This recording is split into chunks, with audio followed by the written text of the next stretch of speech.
Chapter 1848. Feng Zhu's most treasured xiangfei bamboo was planted in the courtyard. Every time the breeze blew, the bamboo leaves rustled. Rockery, flowing water, flowers, dense bamboo, it was a quiet and elegant scene. I'm afraid you, Feng Huijie, are the only one who knows how to enjoy life in the Feng family. This is the wine you brewed yourself. The taste is indeed unique. The woman in a pine green dress casually leaned against the rockery by the pond. One of her feet was fiddling with the gravel, and the other was on the water surface. She reeked of alcohol, and her cheeks were flushed. Her right hand held a red rope, and the other end of the red rope was an empty jar of wine. Even drinking wine can't shut your mouth. You climbed over the wall and sneaked into the wine cellar. Not only did you drink for free, but you also complained that I'm idle. You're really hard to please. Feng Zhu was also sitting not far away. He leaned against the table and held a jar of wine in his arms. With a look of disdain, he said, "Remember to pay for the wine." The woman in the pine green dress revealed a drunken smile. She held her forehead with her hand and tucked her fingers between her fingers.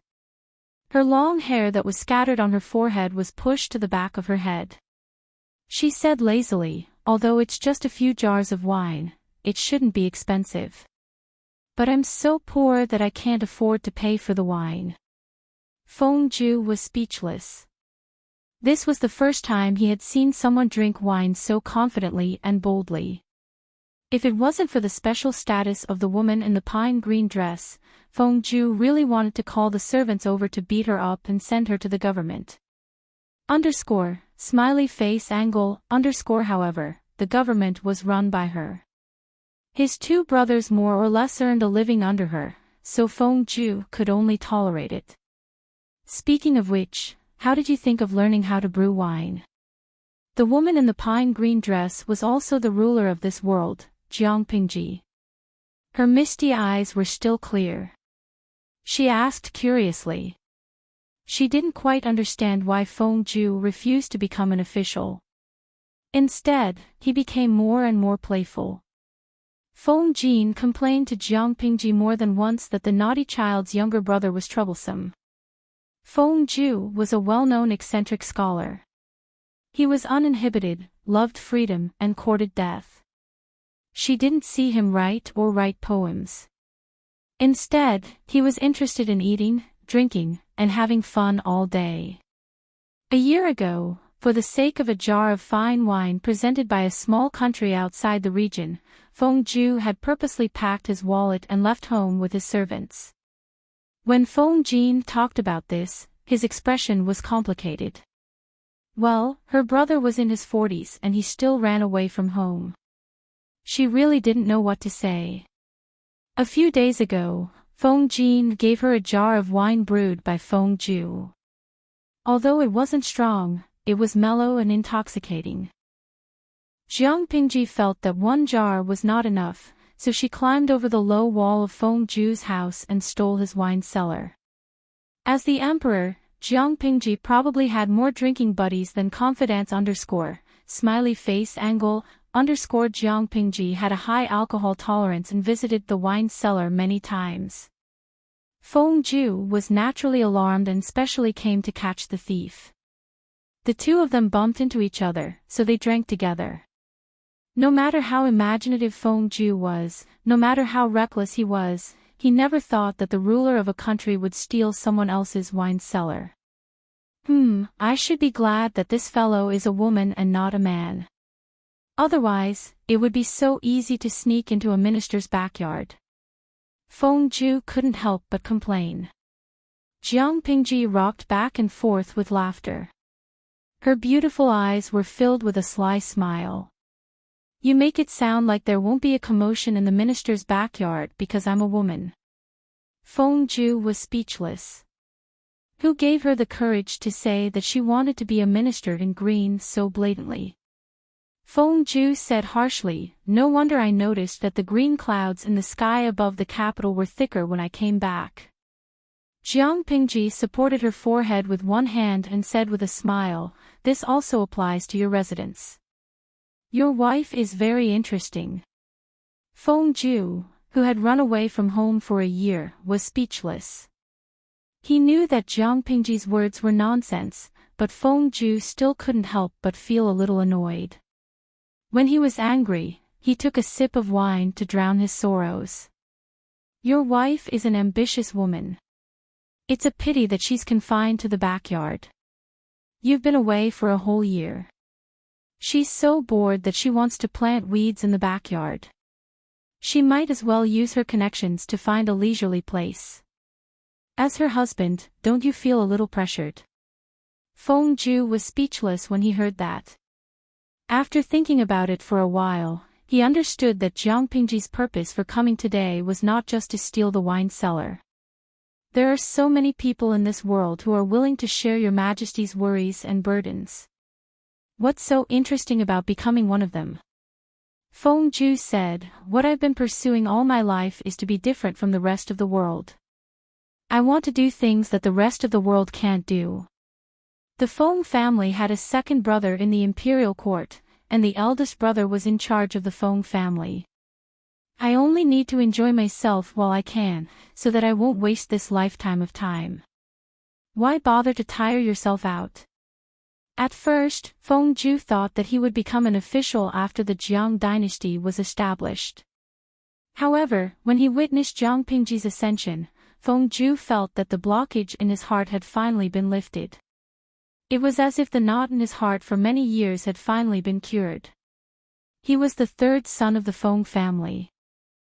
He was born into a prestigious family and enjoyed all kinds of love. He had no ambition for fame and fortune, only the heart to pursue himself. If he asked himself honestly, did Feng Ju want a position that was second only to one and above all? Or was it the right to rule over the entire court? Perhaps because he had been born in the Feng family since he was a child, fame and fortune were as common as breathing to him, as natural as the air. He seemed to be standing at the crossroads of his life, hesitating about the rest of his life. Should he work hard for the family like his eldest brother, or should he attack the imperial court like his second brother and become a superior person? It was the first time that the confused Feng Ju had asked for someone's opinion on such a matter. Of course, he couldn't let outsiders know about such a shameful question. He could only confide in his wife. He was very lucky to marry a good wife. She didn't ask him to fight for power with his eldest brother, nor did she force him to follow his second brother's ups and downs in the officialdom. His wife only said, "Lang Jun, you have pinned your ambition on Meng. What's wrong with living for yourself for once?"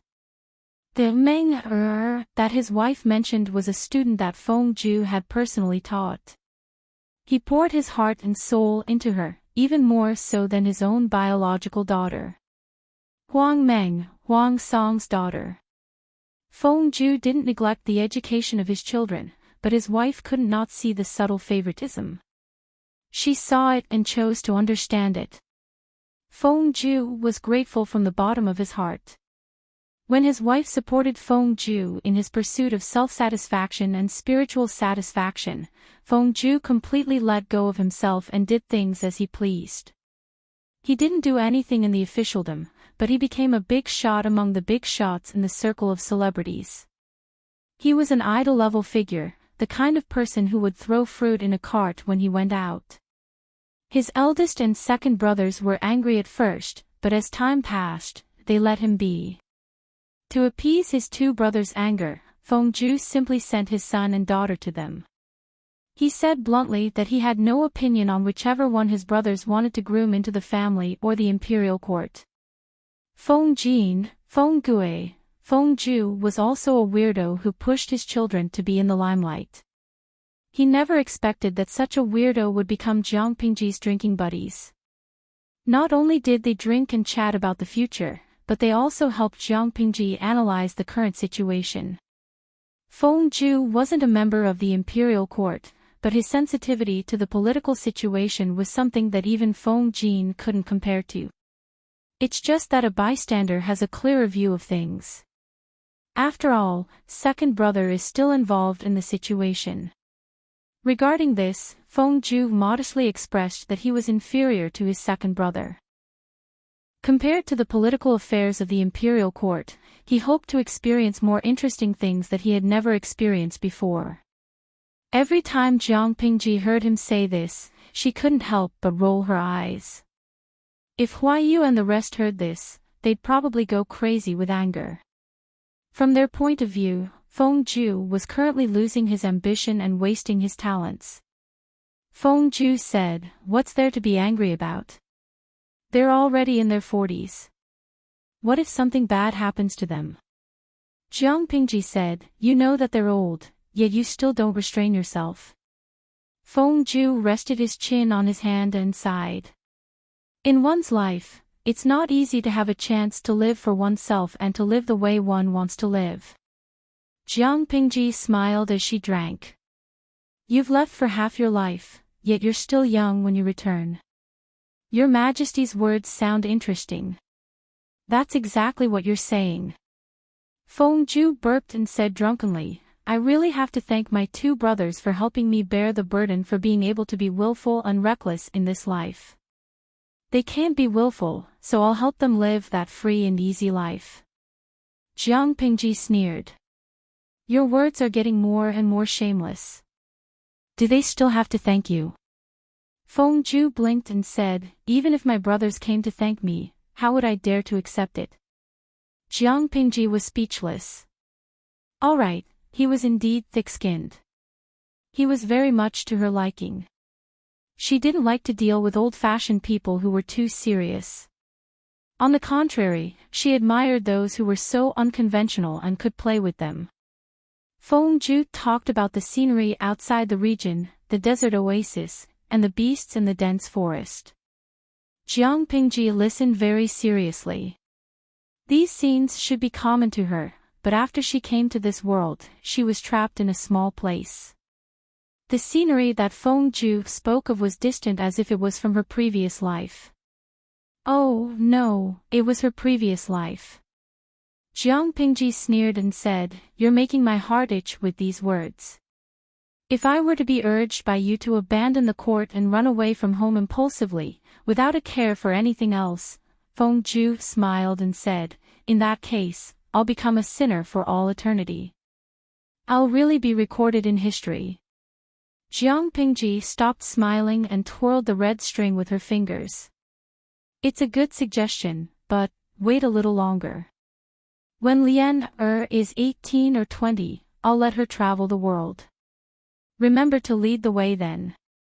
It seemed like a joke, but her eyes were full of seriousness. "Huaijie, you have to travel more, lest there's no one to introduce you to in the future." Feng Zhu also said seriously, "Your Majesty is in the prime of your life. It's still too early to talk about abdicating." Jiang Pingji shook her head. "It's not early. The first half of my life, or rather, most of it, will be left to others. The remaining few years will naturally be left to the person in my heart." Feng Zhu said nothing. "Are you really not going to enter the court?" Feng Zhu shook his head. Jiang Pingji said, "It's good that you don't. Some things are tainted with power and interests.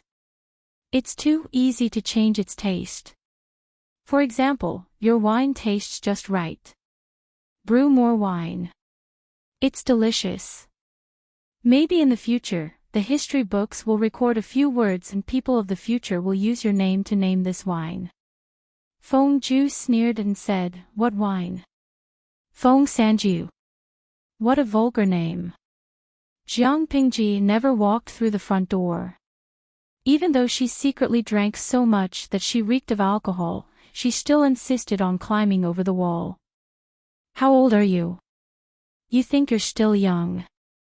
No matter which wall Jiang Pingji climbed over, it seemed that Wei Ci would always be standing outside. She sometimes wondered if he was a spirit at the base of the wall. "I'm very happy today." Wei Ci supported her. The two hugged each other and leaned against the wall. "What's there to be happy about, Your Majesty?" Based on my age, in another 8 or 9 years, Lian will be able to hold her own. This burden can finally be relieved. How can I not be happy? It's still a long time. Jiang Pingji jumped onto his back. Wei Ci suddenly let out a cry of surprise. She muttered, sigh, it's indeed still a long time. When Lian steps down, you'll be almost 60. Wei Ci laughed and said, I'll be old. Do you still like it, Your Majesty? Even when I'm old, I'll still be the most beautiful and handsome among old men. The people outside the wall teased, while the people inside the wall poured wine to the moon. First, set a small goal. For example, remember in 1 second, Booksellers Mobile. Chapter 1849. Su Ku, courtesy name Xiaoyu, was from Zisong County. He was born in a poor family and was fortunate enough to meet his master, which gave him the opportunity to learn. Before he encountered the great change at the age of 17, he had imagined his future countless times and was filled with enthusiasm. Although he lived a poor life, he still found joy in it. His poor body did not make him poor in spirit. His master was slightly worried about Su Ku's optimism. The more virtuous a person was, once he encountered a setback, he would either be more stubborn or completely destroyed and fall into the abyss. The Dongxing court respected the gentry, and the living space left for the poor was not rich, not to mention that Su Ku's family was not even comparable to an ordinary poor family. With such a proud character, he was really worried that Su Ku would not be able to take it if he encountered continuous setbacks in reality. His master had a vague premonition, but he did not tell Su Ku directly. He only wanted to wait for him to grow older and have a good talk with him. He never expected that Su Ku would be in prison because of a wrong decision. Caught and thrown into prison. How did this happen? Su Ku's master was awakened by his servant. He was so shocked that he forgot to speak. How could Xiaoyu kill someone? Quick, help me change my clothes and bring me to the county chief. Su Ku's master was a famous scholar in the local area. He opened a private school and among his students, Su Ku was the one he liked the most. Although he was born in a poor family, he was very perceptive, careful and patient. He also had a photographic memory, so it was very easy to teach him. He even planned to recommend Su Ku to find a friend in Shangjing when he was 20 years old and help Su Ku have a future. How did he become a murderer? The county chief of Zisong County revealed a little inside information for the sake of the famous scholar. It turned out that Su Ku's mother had offended a noble when she went to the market to buy vegetables. She was pushed to the ground by the noble's servant and died. Su Ku had just returned home from school and heard the news. He was very sad and angry. He took a knife and went to seek revenge. In the end, he killed the noble's servant. He was outnumbered, and in the end, he was caught, beaten up, and thrown into prison. The county chief sighed, I know he is your favorite disciple, so I sent someone to take good care of him. He won't suffer too much in prison. His master's mind went blank. After a long while, he said, you should avenge your mother. What did you do wrong, Xiaoyu? The county governor could not help but roll his eyes and say, if killing is used to stop the killing after one's family is killed, what kind of law is there in this world? His teacher said angrily. Law? If Xiaoyu's mother was killed, would the nobleman and his henchmen suffer retribution? Punished by the law. The laws of Dongxing sounded nice, but when it came to actual implementation, they were bullsh*t. On the surface, the landowning households would be severely punished for accidentally killing poor or commoners, but in reality, they would only be fined some money. The gentry could use money to buy a person's life, but it was different for the commoners and commoners. Their crime of assaulting a landowning household was even more severe than the normal punishment.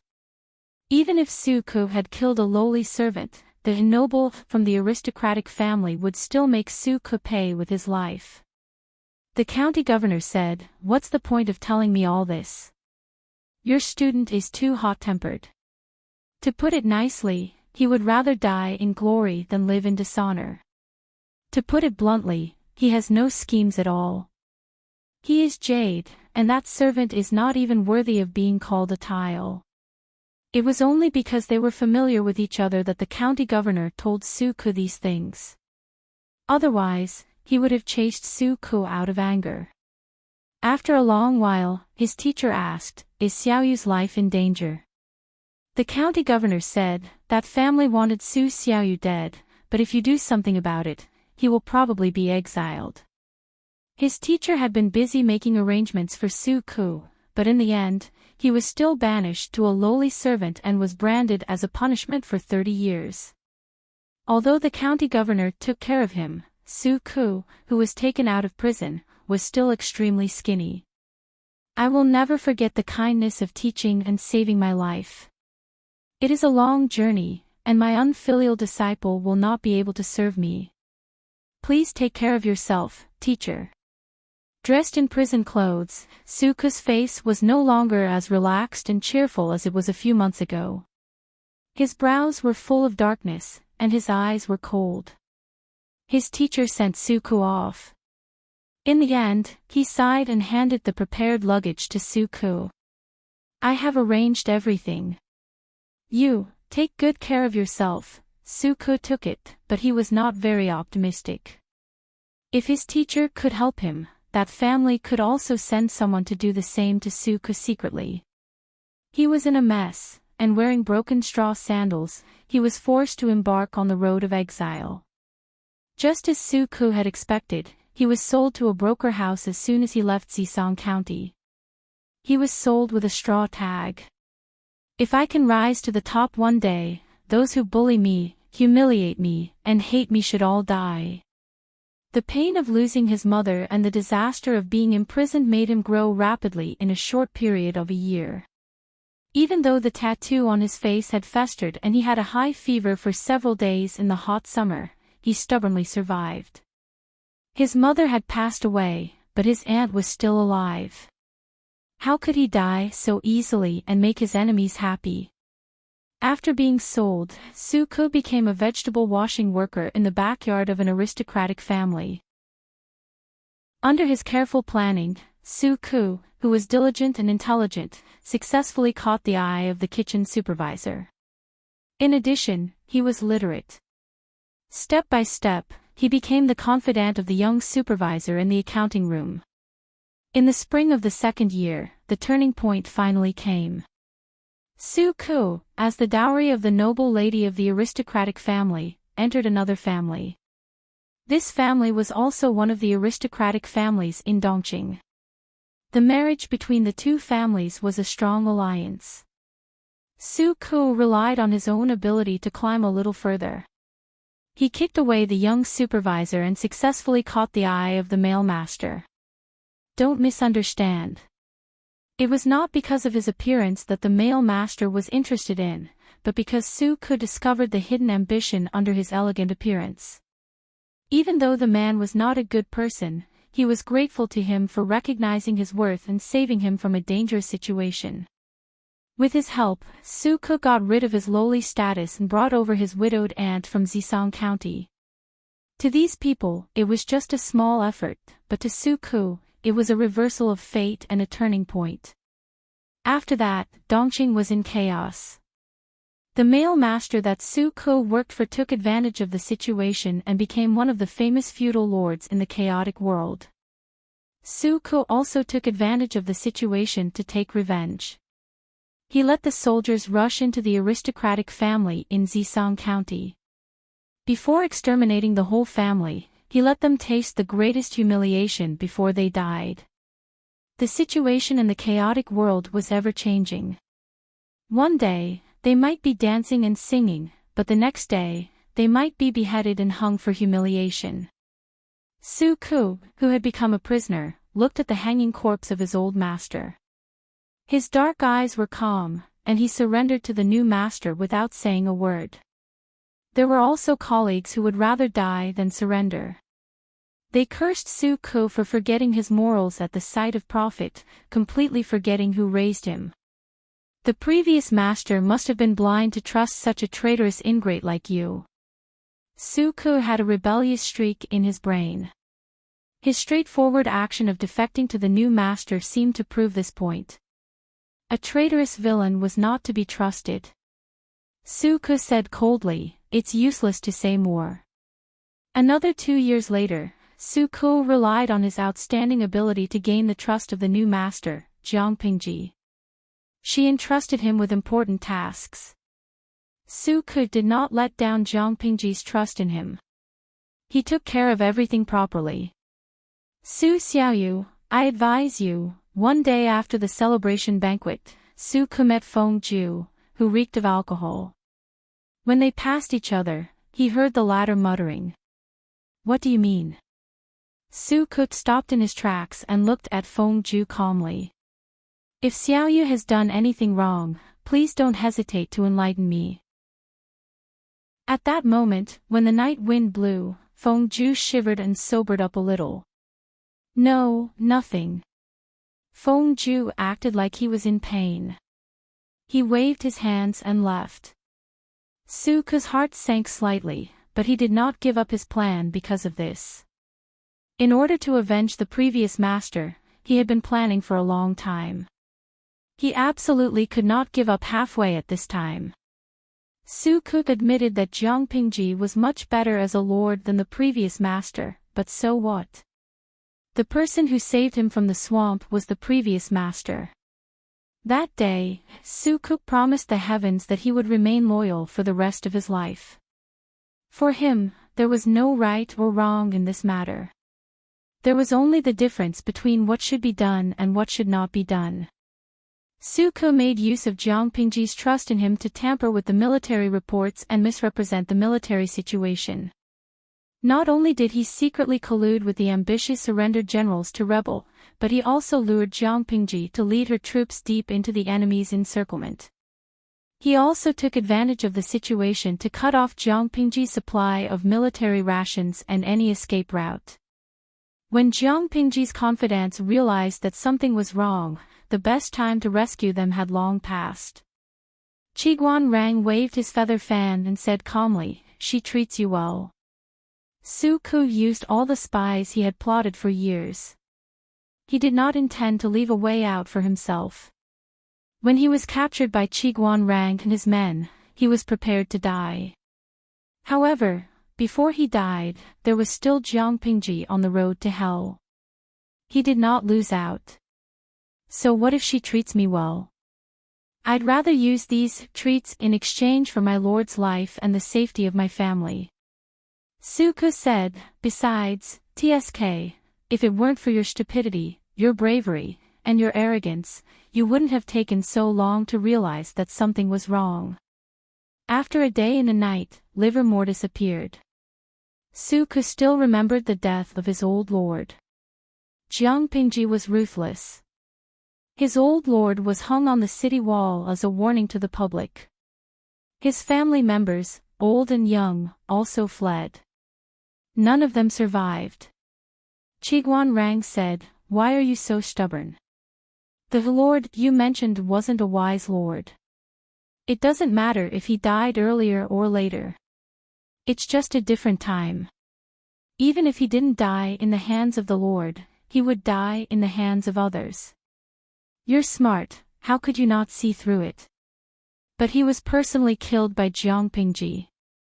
The hypothesis you mentioned doesn't exist. Su Ku sneered. It doesn't matter if Jiang Pingji is a wise lord or if my lord is only ambitious but not capable. What does that have to do with me? I've never cared about the lives and deaths of the people in this world. You have a noble aspiration to save the common people and end the chaotic world, but I, Su Ku, am just a villain through and through. I don't see justice in black and white. He was tired of the so-called law. The world was chaotic and messy. If Jiang Pingji was changed, she would just be repeating the old path of the predecessors. Would she bring justice to the people? Could she make the law treat everyone equally? Don't joke with me. From the beginning to the end, Suku only wanted this person's life to avenge the death of his old lord. There was no other nonsense to say. Chiguan Rang sighed. If that's the case, there's nothing else to say. Su Xiaoyu, have a safe journey. Consider it a token of my gratitude for working with you for the past 2 years. For the sake of these sentiments, he would let Suku die with dignity. Suku felt that something was wrong. Jiang Pingji was killed. Why are you indifferent? Chiguan Rang said, my lord has clear eyes and a clear heart. She's the best at seeing through people's hearts. How could she not see whether you're sincere or not? Suku's heart sank. She didn't fall for it. Chiguan Rang said, she fell for it. She did it on purpose. She just beat her at her own game. At most, she was in a sorry state. Her heart was hurt a little. Chiguan Rang believed that at some point, his lord really trusted Suku. She even gave him a chance. If Suku gave up on the plan, this matter would be over. Unfortunately, Suku didn't. It gave Jiang Pingji a chance to clean up the disloyal people in her camp. Cleaning up a group of people would be considered as getting rid of the weeds and keeping the gold. Suku sneered. There are 7,000 enemy troops in ambush. She has no chance of survival. Jin Qichuan, whom he had carefully chosen, would be her burial ground. At that moment, a low sound of armor clashing came from outside the tent. There were familiar footsteps and a familiar cold voice. Xiaoyu, I'm really disappointed. Not only did I survive, but I'm also unscathed. The tent was lifted and a person covered in blood came in. The straw sandals under her feet had sucked a lot of blood. Every footprint was stained with blood. Suku looked at her without saying a word. Chiguan Rang bowed and retreated to the side. With a swoosh, a long sword was unsheathed. The snow-white blade was stained with dried blood. It was directly pressed against Suku's throat. I've seen your choice. I'm too lazy to talk nonsense with you. Jiang Pingji's face was also covered in blood. Most of the sticky red blood had dried up, but there was still some hanging on her face, covering her expression. Only her cold and murderous eyes could be seen clearly. Su Xiaoyu, I hate betrayers the most. Those who betray me, regardless of their status or achievements. In front of me, only death awaits them. Not long ago, Chiguan Rang pleaded for mercy in front of Jiang Pingji, but she rejected him. Wenjing, betrayal is betrayal. When he did it, he was already a dead man. Of course, Chiguan Rang's plea was not useless. Originally, Jiang Pingji wanted Suku to suffer the death penalty of 1,000 cuts. Now, she changed it to beheading him herself. I'll cut off the relationship between our master and her subject. Suku, don't let me see you in your next life. You must remember to stay away from me when you see me. Your betrayal disgusts me. How much did Jiang Pingji hate those who betrayed her? Suku's corpse was hung in the sun in Jinqichuan for decades. After the establishment of the Jiang dynasty, Suku's friends who were on good terms with him put in a good word for him so that he could be buried in peace. However, they were reprimanded one by one. In serious cases, they were ordered to go home and reflect on themselves for 2 months. Until the 2nd year after Emperor Chen's death, the new emperor granted amnesty. Only then could Jin Qichuan's corpse be buried. At first, it was impossible. It was the late emperor's order to expose Suku's corpse to the sun. Jiang Yan did not want to change her order when her mother had just passed away. However, the one who submitted the memorial was the assistant minister, Chiguan Rang. She had to treat it with caution. Su could deserve his fate, but I really don't want this to become one of the pieces of evidence for the people to accuse the late emperor of being ruthless. The late emperor did not care about his reputation when he was alive, but Qiguan Rang had to. Jin Qichuan's corpse had been hanging in the wind and rain for nearly 30 years. It was enough. Okay, I'll think about it. Many years later, Jiang Yan was tidying up her mother's belongings out of boredom. She found a strange small box. There was a faded memorial book in the box. Jiang Yan took a closer look and found that it was a memorial from Su Ke's best friend, asking for Su Ke's pardon. Her mother's response was only one word. Yes. Decades of resentment, as the people in the story passed away one by one, became a few ink marks in the history books. Please remember the original domain name of this book. Jiutian Xinhuang Mobile Version Website. Chapter 1850. As the saying goes, if you get a good ID, you'll be spammed all the time. Su Ke didn't expect that his random ID would be spammed every day by idiotic netizens. Just as my 2 to 3 years with Emperor Qin was a hit, Su Ke's ID became a hot topic. Every day, his colleagues would chat about him. Qiguan Rang whispered to him, "Brother, we're fated. Why don't we join the group?" Everyone in the group was talented. Whispered to Qiguan Rang, "I'm not going. I told you I'm not cosplaying. That's my real name." Qiguan Rang whispered to him, "Ugh. I feel sorry for you. But did your parents really not hate you for giving you this name?" Whispered to Qiguan Rang, "There are thousands of people named Su Ke in the country. It can't be that every parent has a grudge against their child." Who knew that an unknown person in history would become the male lead of a one-unit drama?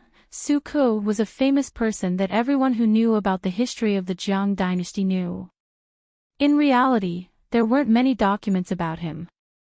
History books only recorded his birth and death years, a brief description of his short life, and the famous hanging corpse incident. Regardless of whether it was official or unofficial history, Su Ke's records weren't very long. Usually, Su Ke was mentioned for only one reason, to criticize how vengeful and violent Emperor Qin was. That was the Su Ke of history. Now, Su Ke was just an ordinary student at Tianhua University. At most, he was the top scorer in the provincial examinations. Why did his parents give him such a name? According to the monk, it seemed that it was because his fate was relatively light. Before he entered high school, Su Ke didn't think there was anything wrong with his name.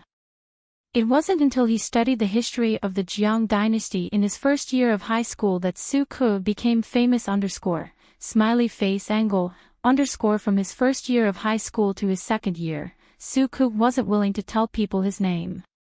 However, after my 2 to 3 years with Emperor Qin was broadcasted, the low-key Su Ke suddenly became famous. Not only in real life, but also on the internet. My 2 to 3 years with Emperor Qin was a well-crafted one-unit drama. It mainly focused on the interactions between the male and female leads of each unit, and then pieced together the life of the first female emperor of the Jiang dynasty. Of course, the so-called male lead did not mean that he and the female lead had romantic feelings. In fact, this drama was excessively clean, and there was not a single hint of ambiguity between a man and a woman. The so-called male protagonist of a unit was merely the male character who had the most scenes in the corresponding unit. Up until now, the show had already had 2 male leads, and it was currently serialized in the Su Qi chapter. As one of the most popular dramas in the summer, the royal family had recommended it, and it immediately exploded on the internet. Unfortunately, Su Ke had become the fish in the moat. He looked at the wave after wave of family recognition and sympathy on the private chat interface. There were even people who maliciously asked him about his experience of being left to dry for 30 years. Bah, he was still a 23-year-old young man. How could he have been left to dry for 30 years? He clicked on the top right corner of the mouse and closed the game. I really don't understand. What right does a nobody with less than 100 words in history have to be the male lead of a popular national drama? Suku sat on the upper bunk and angrily unlocked his phone. He logged into the membership app and scrolled to the latest episode of My 2 to 3 Years with Emperor Chin. He said to his roommate, I heard that the royal family released a batch of historical documents. What does it have to do with Suku? What does it have to do with me? His roommate said, I don't know about that. I heard it from old Nya. The old Nya his roommate mentioned was called Nya Guangshan. He was also an unlucky person who had clashed with a famous historical figure. But Nya Guangshan was much better than Suku.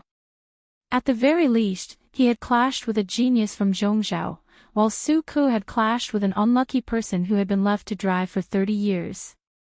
Suku said, could it be that the historical documents released by the royal family have a lot of records of Suku? His roommate replied without looking up, I heard so. I heard that the scriptwriter of My 2 to 3 Years with Emperor Qin used many connections to move the royal family in order to have enough material to recreate historical figures. Isn't the official Weibo of the royal family the Xinjiang faction?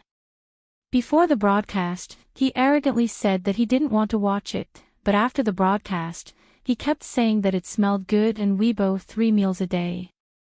Suku's third appearance must have some unknown secrets. The official history of the Jiang dynasty had only appeared in about 100 words, but he was qualified to have a place in a drama. There was a lot going on behind the scenes. Suku calmed down upon hearing this and tapped on the first episode of Su Chi chapter. By the time he saw the latest episode, the sky outside had already darkened.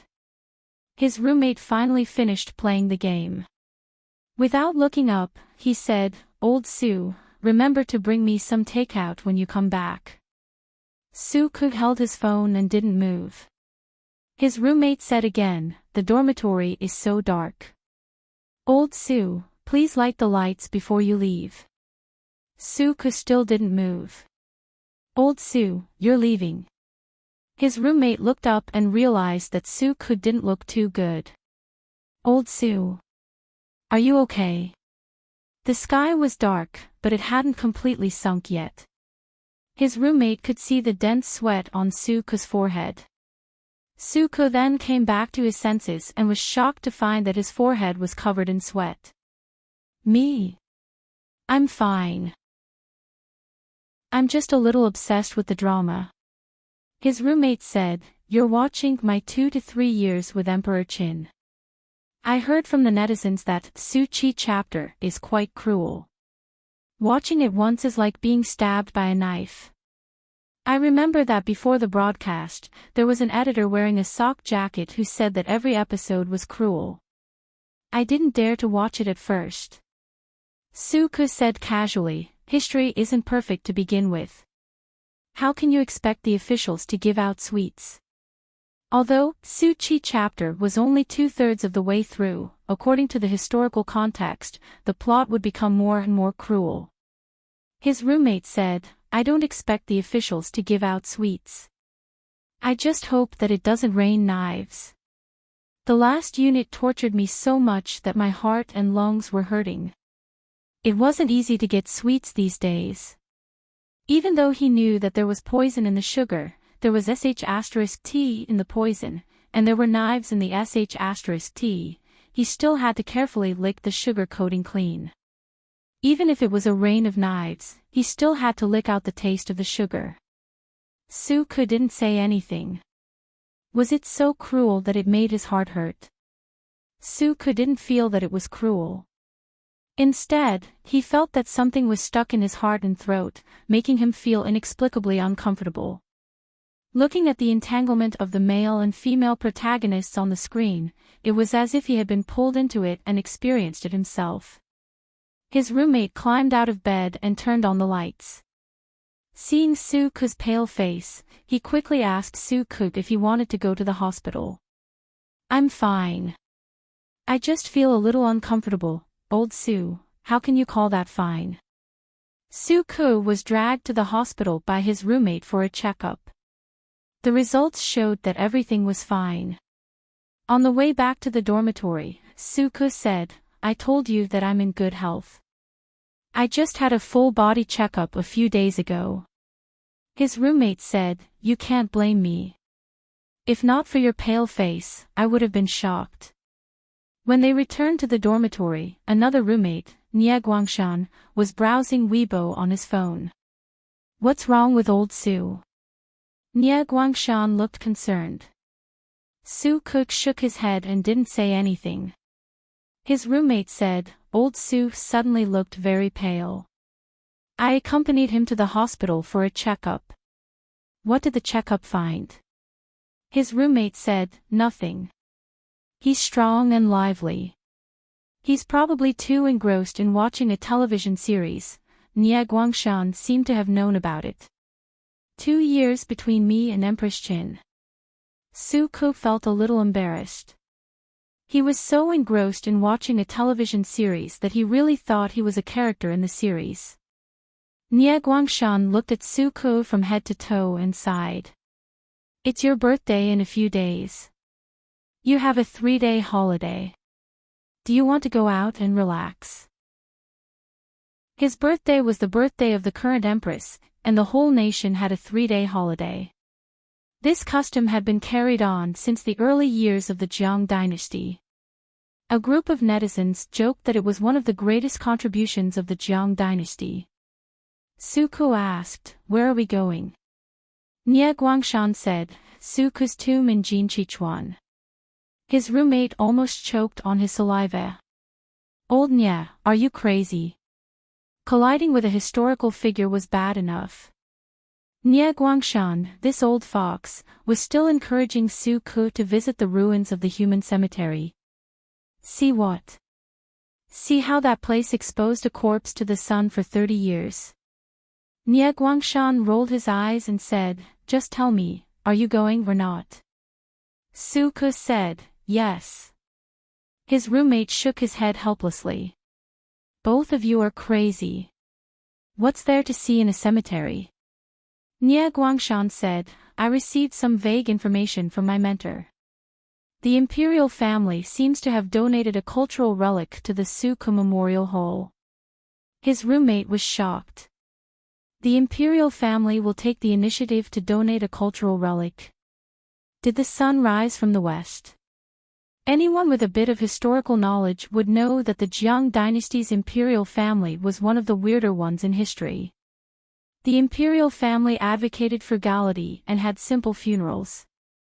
Before Emperor Qin died, he told young Emperor Jiang Yan that no living person, jade, gold, silver, copper, or iron should be buried with him. This became a custom passed down through the generations of the Jiang dynasty's emperors. Every generation's imperial mausoleum was as clean as if it had been raided by thieves. According to historical records, the most extravagant emperor was Jiang Renzong. He had 2 more gold medallions than his ancestors. These 2 gold medallions were obtained after Jiang Renzong fought hard with the imperial family and the ministers. Smiley face angle, even the burial was so simple, let alone the daily savings. The only thing that could be considered rich was probably the various historical records or the calligraphy and collections of the previous emperors. However, these things were the private property of the imperial family. If they were not willing to take them out, the outside world could not force them. For so many years, they had never heard of the imperial family taking anything from the outside, let alone donating cultural relics. Just for this reason alone, they had to go and take a look. Due to the broadcast of the popular national drama, My 2 Years with Emperor Qin, the search for the famous historical figure Su Ku had skyrocketed. Even his memorial was flooded with visitors. People came not only to join in the fun, but also to see the cultural relics donated by the imperial family. The memorial was not big, and there were not many things on display. The only pictures and photos were still from the hit shows. His roommate said in boredom, "There's nothing to see." Nie Guangshan did not speak. He only looked at Su Ku with a slightly gloomy gaze. After Su Ku arrived at the memorial, he did not look right. His face was so pale that it looked like it had been rubbed with a layer of white ash. He looked as dead as a corpse. They had arrived early, so there were not many visitors in the memorial. Su Ku stood in front of the glass in the center of the memorial hall. His eyes seemed to be caught by something. He stared at the faded memorial that had been there for ages. Even though it had been through hundreds of years, the memorial was still well preserved. The ink on it was clearly visible. Jiang Chao's handwriting was quite different from modern characters. His roommate could only make out a few lines. What is written on it? Something about 70 years old, remaining life, last wishes. His roommate murmured. Some words could be guessed correctly, but some could only be skipped. This is a memorial to plead for Su Ku. Nie Guangshan smiled and read the second half of the memorial that his roommate could not understand. I am 65 years old, deaf and blind. Now that I am about to retire, I should be grateful for the Emperor's kindness, but I still have a regret for the rest of my life. Today, I beg your majesty to pardon the sinful Su Ku and bury his body. His spirit in heaven will be grateful for your majesty's benevolence. I will weep. Those who have studied history know that those who pleaded for Su Ku's life were all punished. Su Ku's body was only buried after the new emperor ascended to the throne. Emperor Qin had never forgiven Su Ku when he was alive and hated him to the core. It was written in history books, but take a closer look at the emperor's reply to the memorial. His roommate was about to take a closer look when he realized that Su Ku could not help but put his hand on the glass, as if he was reaching for the memorial. But she actually wrote "can." His roommate was baffled by his words. Old Su, is he bewitched? Nie Guangshan shrugged. Who knows if he's bewitched, but I'm sure it's not a bad thing. His roommate was stunned. Not a bad thing. Old Su's eyes turned red, and tears fell. He cried just like that. Was there a faucet in the tear ducts of a man? She actually wrote "can't." Su Ku was still in a daze when he walked out of the memorial hall. Nie Guangshan sent his roommate to buy food. He patted Su Ku's shoulder and sighed. It's time to let go of all the grudges.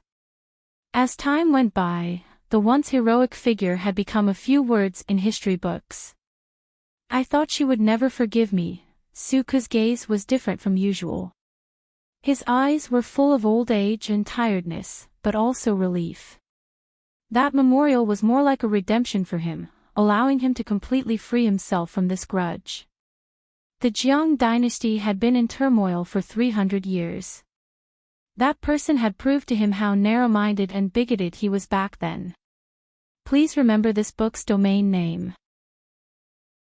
9 Heavens Xinhuang mobile version website.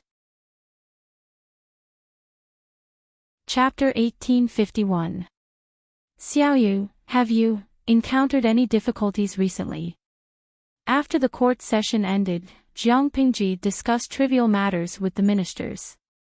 When everyone dispersed, she asked Su Ku to stay for a private conversation. Su Ku looked puzzled. I have nothing important recently. Your Majesty suddenly asked about this. I'm confused. Jiang Pingji pointed at the few memorials piled on the desk and said to Su Ku with a heavy expression, these memorials are all against you. At a rough glance, there were at least a dozen books. Su Ku was a low-key official. Although he was one of the most important officials, he rarely caused trouble. The imperial censor couldn't find anything to use against him even if they wanted to, unlike Feng Zhen, who had an average of more than 20 books every month for the past year. If it wasn't for problems with his speech, then it was for his behavior. If it wasn't for the fact that he had too many problems with government affairs, Feng Zhen was covered in lice. Su-ku had always been the imperial censor's forbidden area. They wouldn't be able to pick out any mistakes even if they stayed there for half a year. The contents of the memorials were very uniform. They were roughly divided into two types. One type said that Su-ku didn't go home after work and wandered around. This was not the role model a good official should have. One said that Su-ku had a mistress outside even though he hadn't taken a concubine, which seriously damaged the positive image of the court in the new era. As the saying goes, cultivate one's moral character, govern one's family, govern one's country, and bring peace to the world. They felt that Su-ku should be punished for having a mistress outside when he didn't even figure out his own affairs. Jiang Pingji was dumbfounded. She didn't know if it was because the political situation was too stable or because everyone had nothing better to do, but the imperial censors were gossiping like paparazzi. Although it was their duty, Jiang Pingji felt helpless every time she saw trivial gossip piled up on her desk. She gave the imperial censors a lot of power to speak and allowed them to participate in memorials to the emperor and the people. This was so that they could be the supervisory body of the court and constantly remind the emperor and the officials to pay attention to their words and morals. But as time went by, the style seemed to have changed. Of course, this wasn't the point. The imperial censors' enthusiasm couldn't be dampened. Jiang Pingji could only swallow 10,000 curses in her heart. The most important thing was that the person who was implicated was Su-ku. Considering the years of trust between the emperor and the minister, Jiang Pingji didn't publish it for the time being. She planned to find the person involved to understand the situation. Not only was Su-ku an important minister, but he was also an old minister. He had to maintain his dignity, and Jiang Pingji could not disregard his dignity just because of a trivial matter. That was why the scene above happened. Su-ku looked at the pile of memorials and realized the severity of the situation. Jiang Pingji said, "The imperial censor wouldn't make things up, but I didn't completely believe it. There must be a reason for this, so I came to ask you about it." Su-ku sighed. "This is my fault. I didn't handle my family affairs well and let them taint your majesty's ears." Jiang Pingji raised her eyebrows. Her eyes were filled with unfriendliness. "Did you really have an affair like what the memorial said? Did you come here to make trouble?" Wait a minute, it was as if they were not talking about the same thing. Su-ku asked, "What mistress? What did these imperial censors report to him?" Jiang Pingji briefly explained it, and Su-ku was almost frightened by the imperial censor's logic. "Xiaoyu, although Xuanmei is no longer young, she is still your wife who has accompanied you for many years. She takes care of your aunt, takes care of your children, and takes care of everything in the mansion so that you don't have to worry about anything. She has given birth to your children. She didn't complain when you were away for so many years. Even if she doesn't have any merits, she has worked hard. If you really had an affair behind her back, wouldn't that make her lose face?" Jiang Pingji seriously criticized and educated Su-ku. In the early days of the Jiang dynasty, the marriage laws were also further divided and adjusted. Men could have concubines as long as they met the requirements. Their ancestors had a powerful background, or they themselves were powerful, or their wives were infertile. Men could have a concubine when they were over 30 years old, but the requirements were still relatively stringent. Su-ku had the right to have a concubine, but he didn't bring her home. Instead, he hid it, and in the end, the mistress came to make trouble. This hurt Xuanmei twice. If word got out, not only would people say that Su-ku was unscrupulous, but they would also say that Xuanmei was not good at all and that her usual attitude was fake. If it was light, people would gossip about her, and if it was heavy, her reputation would be ruined. Su-ku was not a muddle-headed person, but why did he make such a mistake on this matter? "Your Majesty, this matter. I am also wronged. There is no mistress or mistress, there is nothing. there was a rather strange phenomenon. It was hard to say for the officials outside, but the officials in the capital were more restrained and didn't have many concubines in their backyards. In the previous dynasty, it was common for an official to have 3 or 4 concubines, and there might be 6 or 7 who had no status to warm their feet. But now, firstly, the emperor was a female. Secondly, the marriage laws were more mature and detailed about concubines, so there were fewer loopholes to exploit. Most of the concubines in the backyards of the officials in the capital were there before the founding of the country. After the founding of the country, the number of concubines declined sharply. For senior and important officials like Su Ku, who had qualifications and lived in the heart of the emperor, most of them only had one wife in their backyards. Of course, there was no lack of those who got rid of their old wives when they were in power. As a result, the old wife went to the imperial censor and the ex-husband was fired. When Han Yu, the crazy man, revised the marriage laws, he emphasized one rule: those who were first lowly and then noble were not allowed to marry. What did that mean? It meant that if a man was a poor man before he married his wife, he was not allowed to divorce his wife after he became rich, unless his wife committed a serious crime. Of course, when he revised the marriage laws for the 3rd time, Han Yu added a few more words: those who were first lowly and then noble were not allowed to marry. The reason for the revision was that there were scumbags among the female officials, and their husbands were too weak. Han Yu thought that the husband and wife should unite on this kind of issue. It was everyone's responsibility to protect the weak. Anyway, according to the newly revised marriage laws, Su Ku's behavior was against the law. Not only would he be fined, but he would also be demoted and forced to reflect on his mistakes. Jiang Pingji didn't fully believe what he said. Private friendship was private friendship. As a friend, Jiang Pingji naturally believed Su Ku. But as an emperor, she treated her officials fairly and would not be partial to Su Ku or the imperial censor. Go ahead. Su Ku started to talk and poured out his grievances. Did those meddlesome imperial censors think that he was willing to get off work and not go home? He was forced to not go home. It was said that the mistress in the mansion was not a mistress, and the mistress was not a mistress. Then who is she? Su Ku said, she is the daughter of my aunt's widowed sister's eldest daughter.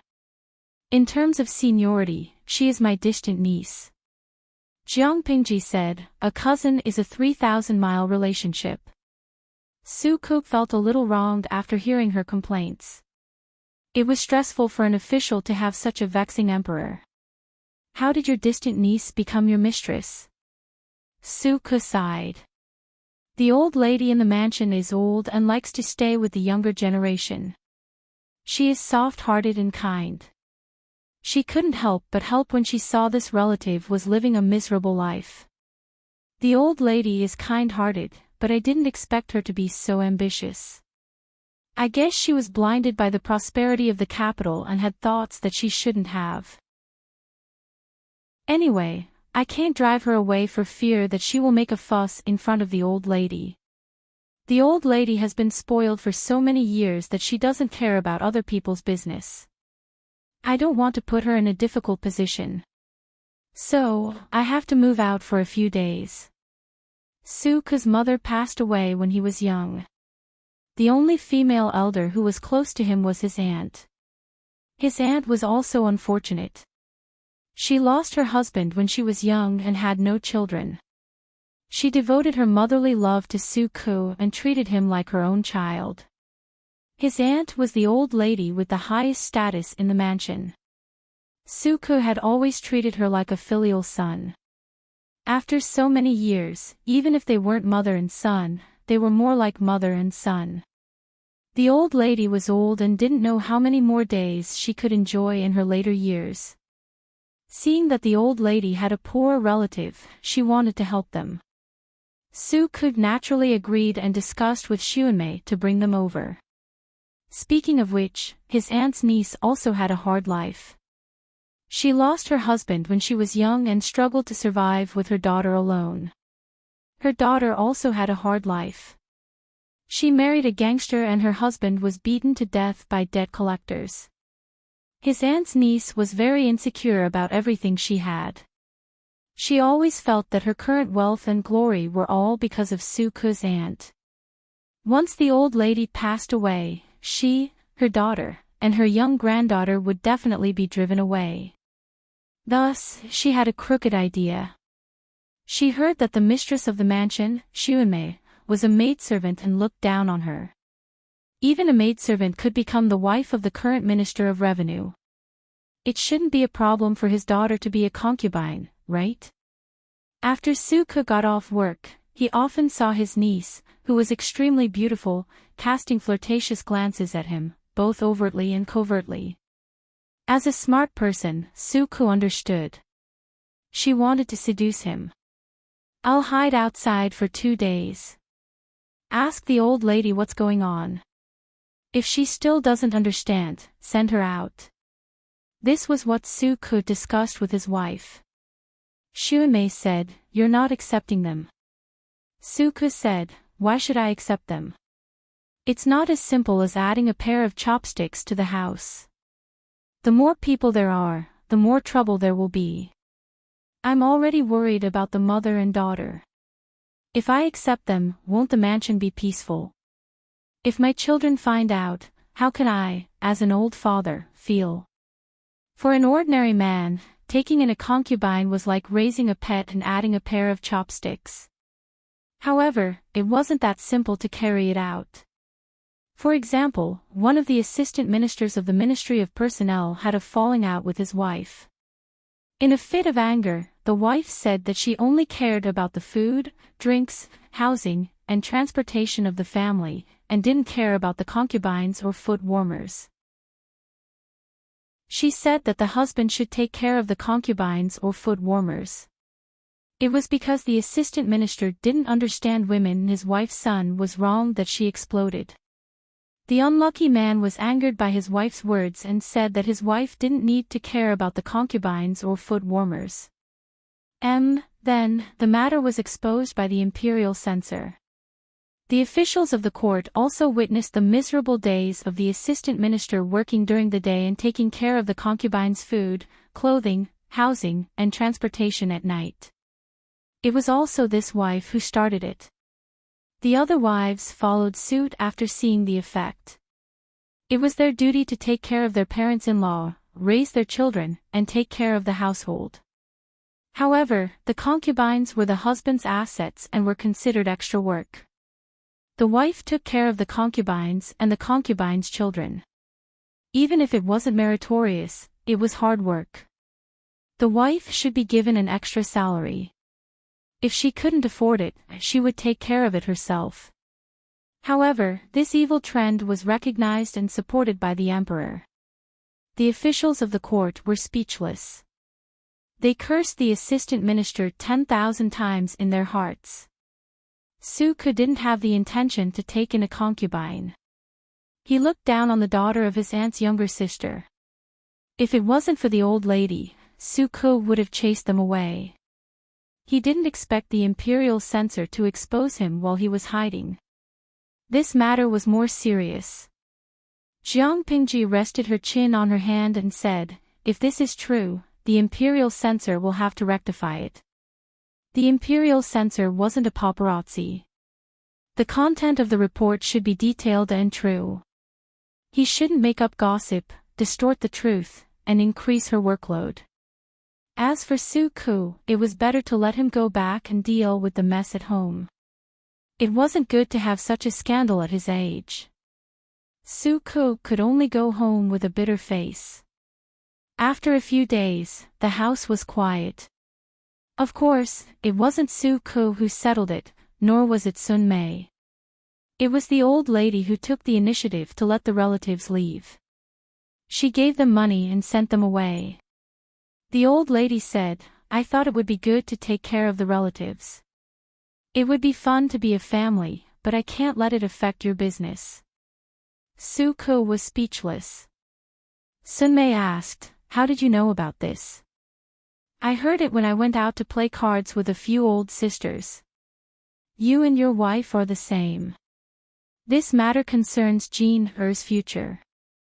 Why hide it from me? I'm old, and I'm sensitive, but I can tell right from wrong. I'm embarrassed by my old sister's words. The old lady felt wronged. Sun Mei and Su Ku could only lower their heads and admit their mistakes. The storm passed just like that. Su Ku was ordered to write a memorial to reflect on himself. The imperial censor who submitted the memorial was also pulled away by the emperor to criticize and educate him. At this time, Feng Yi, who had traveled around for many years and made many achievements, returned to the capital. Feng Zhen happily went to the emperor to find out what was going on. By relying on her outstanding achievements in the impoverished counties that she had been sent out for nearly 10 years, Feng Yi was able to obtain a high official position in the capital. In the end, censor. Censor. Why did he become an imperial censor? Jiang Pingji said, he admonishes the emperor and supervises the officials. What's wrong with being an imperial censor? The imperial censors of the Jiang dynasty could not only stay in the capital to keep an eye on the officials, but they could also be sent out to supervise various places. Feng Zhen was speechless. As someone who was dished by the imperial censor every day, wasn't it troublesome for the eldest son of the legal wife to become an imperial censor? If his son did not do well, he would lose face. If his son climbed to the top of the imperial censor, he would be even more annoyed. It was troublesome no matter what. Why can't my eldest son get over it? Jiang Pingji pouted. Look at the province that Feng Yi is in charge of inspecting. Feng Zhen felt even more annoyed. That was the place where his daughter-in-law was appointed, or perhaps Feng Yi, this unfilial son, ran to become an imperial censor just to form a couple with his wife. He cared about his wife and ignored his father. If outsiders knew that Feng Zhen's eldest son became an imperial censor, how could he mingle in front of the officials? I definitely don't agree to this. I definitely don't agree. Feng Zhen pulled his son over to give him a serious lecture as soon as he returned home.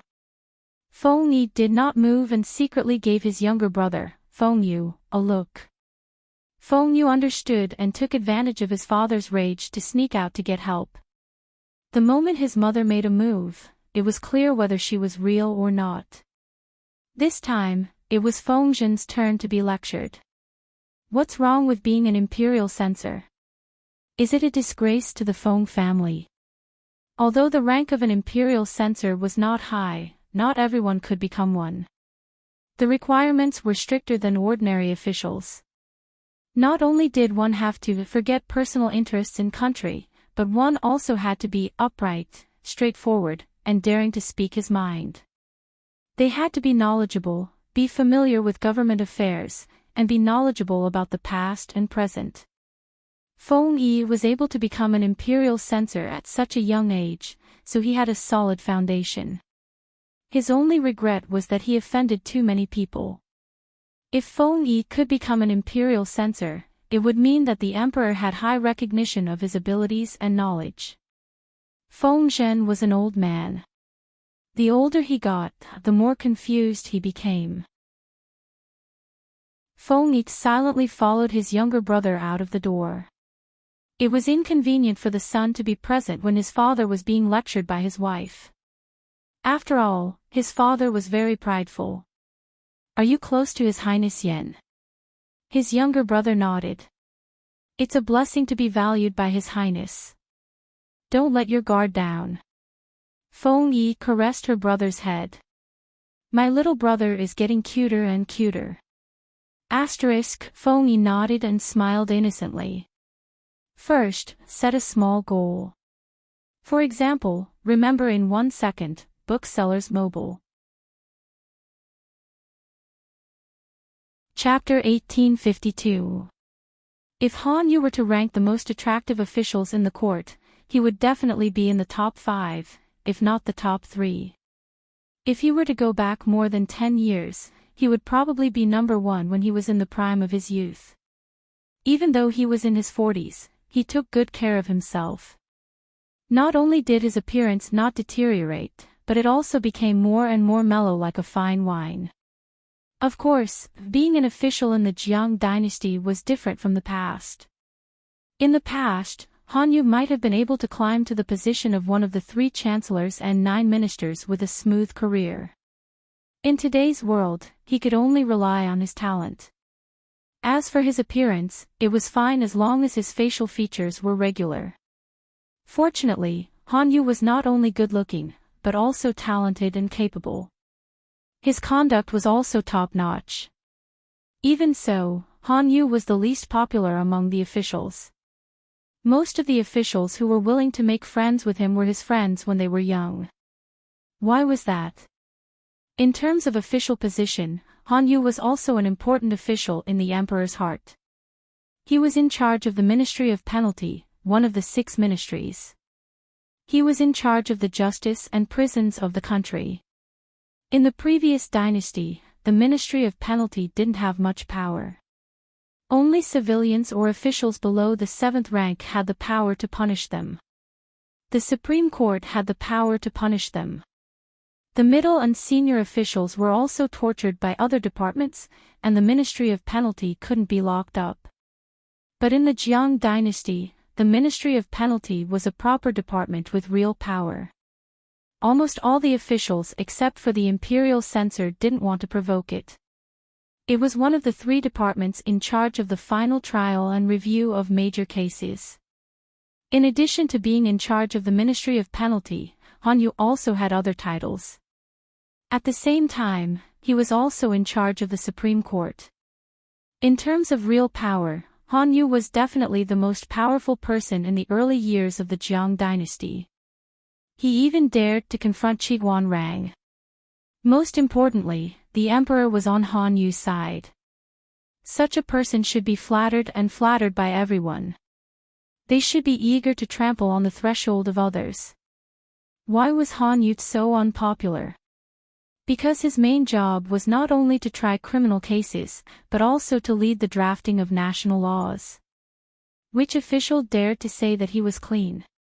It wasn't that the officials were bad, but their families, the servants in the mansions, the relatives of the servants in the mansions, the messy distant relatives and neighbors all liked to use chicken feathers as an arrow of authority. Even if these officials wanted to restrain them, they couldn't guarantee that there would be no problems. Once something went wrong and they were caught by Han Yu, they would be punished and educated if they were lucky, or demoted to another place if they were unlucky. It was common for people to lose their lives. For example, there was once an official's brother-in-law who committed a crime. According to the old law, he should be able to escape punishment. Even if he didn't lose his limbs, at least he would be able to keep his life. In the end, Han Yu wrote a petition saying that the old law was problematic. If the old law was followed, the victims would die in vain and the common people would complain about the court. Therefore, he suggested that the case be reviewed. The old law was right in the past, but it was not perfect today. Basically, those who were retried in Han Yu's hands were doomed. The brother-in-law of an official was executed by 1,000 cuts in public. His wife's younger brother was the only male member of the Yu clan. The official's wife cried, threw a tantrum, and even wanted to hang herself. Because of this, the official was implicated by the imperial censor and was even reprimanded and demoted. Examples like this could be found everywhere. Han Yu had offended almost everyone in the imperial court. Unfortunately, the other party had His Majesty as his backer. Even the imperial censor, who was usually disrespectful to the heavens and earth, did not dare to provoke him. The other officials could only avoid him. They couldn't afford to provoke this fiend, but couldn't they just hide from it? It turned out that Han Yu would set them up even if they tried to hide from him. Just the marriage law alone, this fellow had petitioned His Majesty to amend it 3 times. Men, after all, always had a bit of a bad habit. For example, There were 3 big happy events in the folk jokes: promotion, wealth, and death of wife _ smiley face angle _ promotion and wealth were needless to say. Death of wife was a justifiable reason to get rid of his wife and replace her with a young, beautiful, well-educated woman who was worthy of him. Even if his old wife could not die, he still wanted to get 3 or 4 concubines and 6 or 7 to warm his feet. He wanted to experience the comfort and novelty of being a groom every night. As a result, Hanyu had collected thousands of marriage case files and obtained the marriage laws of the previous dynasties. He had revised the marriage laws 3 times according to the current situation of the Jiang dynasty. He clearly marked the places that were more vague and could be exploited, and subdivided the various regulations. Just the rule that those who are first lowly and then noble are not allowed to go was enough to stop many big pig trotters from thinking of changing to a younger wife. How many legal wives did he support? Not only could they not change their wives at will, but they also couldn't take concubines at will. Taking concubines, no matter if they were cheap concubines, good concubines, noble concubines, or unnamed legal wives, either their ancestors or themselves had to be awesome. If they couldn't meet these 2 requirements, they could only take a concubine when they were over 30 years old and their legal wife had no children. In the early years of the Jiang dynasty, surgical skills had developed quite well. There were also certain treatments for diseases such as smallpox, and the neonatal mortality rate was the lowest in history every year. As for these marriage laws, the ministers had no solid reason to oppose them. Of course, there were policies and countermeasures. There were still some men who wanted to touch young and beautiful girls, and they could only turn a blind eye to them. But if there were irrefutable evidence such as sons and daughters of concubines, things would be different. To sum up, Hanyu was indeed the most unlikable minister with enemies everywhere. In sharp contrast to Hanyu's bad relationship with others, his wife, Madame Tao, was invincible in diplomacy. She was the leader in the circle of noble ladies in the capital. Hanyu was so busy that he couldn't go home for a few times a year, so it was inevitable that he neglected the family. His wife, Madame Tao, had some conflicts with him, but she was good at taking care of the family, so Hanyu was naturally at ease. After a few years, Hanyu's busy work came to an end. He was asked to stay in the hall by the emperor for a private talk. Let's not talk about official affairs today. Let's talk about the private affairs of the family. The emperor looked serious. Hanyu was confused. After all, a private talk in the hall was usually a benefit for officials who made mistakes. Please go ahead, Your Majesty. Jiang Pingji said, Yen is getting old. I'm going to find a study partner for her. Young friends can be her right-hand man in the future. I'm sure you're aware of this.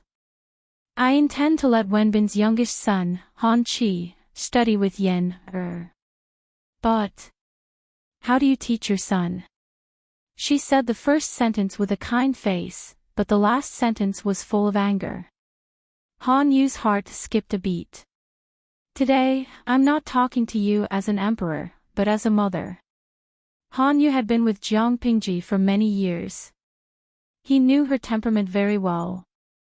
As long as she didn't show any killing intent, it meant that the situation was serious, but it hadn't escalated to the level of political affairs. Since she said it was a private affair, it should be a private affair. Han Yu didn't know what happened, but he knew that he should apologize first. Jiang Pingji felt helpless and angry. She promoted Han Yu's youngest son, Han Qi, for Han Yu's sake. But this guy secretly humiliated Yen and Yen heard it from the other side of the wall. She had never seen such a stupid person. He didn't even know how to be careful with his words in the palace. Hadn't he heard that walls have ears? When her daughter crossed out Han Qi's name, Jiang Pingji specifically asked. After all, promoting Han Chi was to show respect to his father, Han Yu. Jiang Yan sneered. My background is not worthy of his nobility. Jiang Pingji was furious when she heard that. She sent someone to investigate and found out that Han Chi was very serious when he entered the palace for the examination, but after the examination, he laughed privately with his peers and belittled Jiang Yan in a disdainful tone. Jiang Yan happened to come over to check on her future study partner. She heard the whole thing from the other side of the wall. Jiang Yan had excellent self-restraint. Although she was young, she didn't show her emotions. She removed Han Chi from the list without any nonsense. Jiang Pingji would promote Han Chi for Han Yu's sake because the two of them had been rulers and ministers for many years. It was reasonable for her to take care of him. However, Jiang Yan was the only heir to the throne. Why would she give Han Chi face? Who was Han Chi anyway? Therefore, Jiang Pingji prepared for 2 days. She waited for Han Yu to finish his work before she asked him to stay in the hall for a private talk. How did she teach her son? Han Yu listened to Jiang Pingji and his face turned pale. He directly knelt down and pretended to ask for forgiveness. He said that he would discipline his youngest son well when he returned and then bring him to Jiang Yan to ask for forgiveness. If Han Chi really went too far, Han Yu would break his legs. Not long ago, Bai Yuexia broke her son Shi Yu's legs with a rod and she divorced her husband. Outsiders didn't know the reason, but Han Yu knew something. Bai Yuexia dragged her son out of the Golden Scale Academy and broke his legs. It was His Majesty's order. It was most likely that Shi Yu had done something wrong that made His Majesty furious. At that time, Han Yu felt that Bai Yuexia did not teach her son well. Now it was his turn. Smiley face angle, what kind of sin did he commit? Jiang Pingji said, Han Chi's matter is still a small matter. Han Yu's face showed bitterness. That bastard disrespected the crown prince and humiliated the crown prince and the emperor. That was still a small matter. Han Yu was anxious. He didn't know what was a big matter. Jiang Pingji said, go back and inform your Yu family. Let them know that I know what they did in private.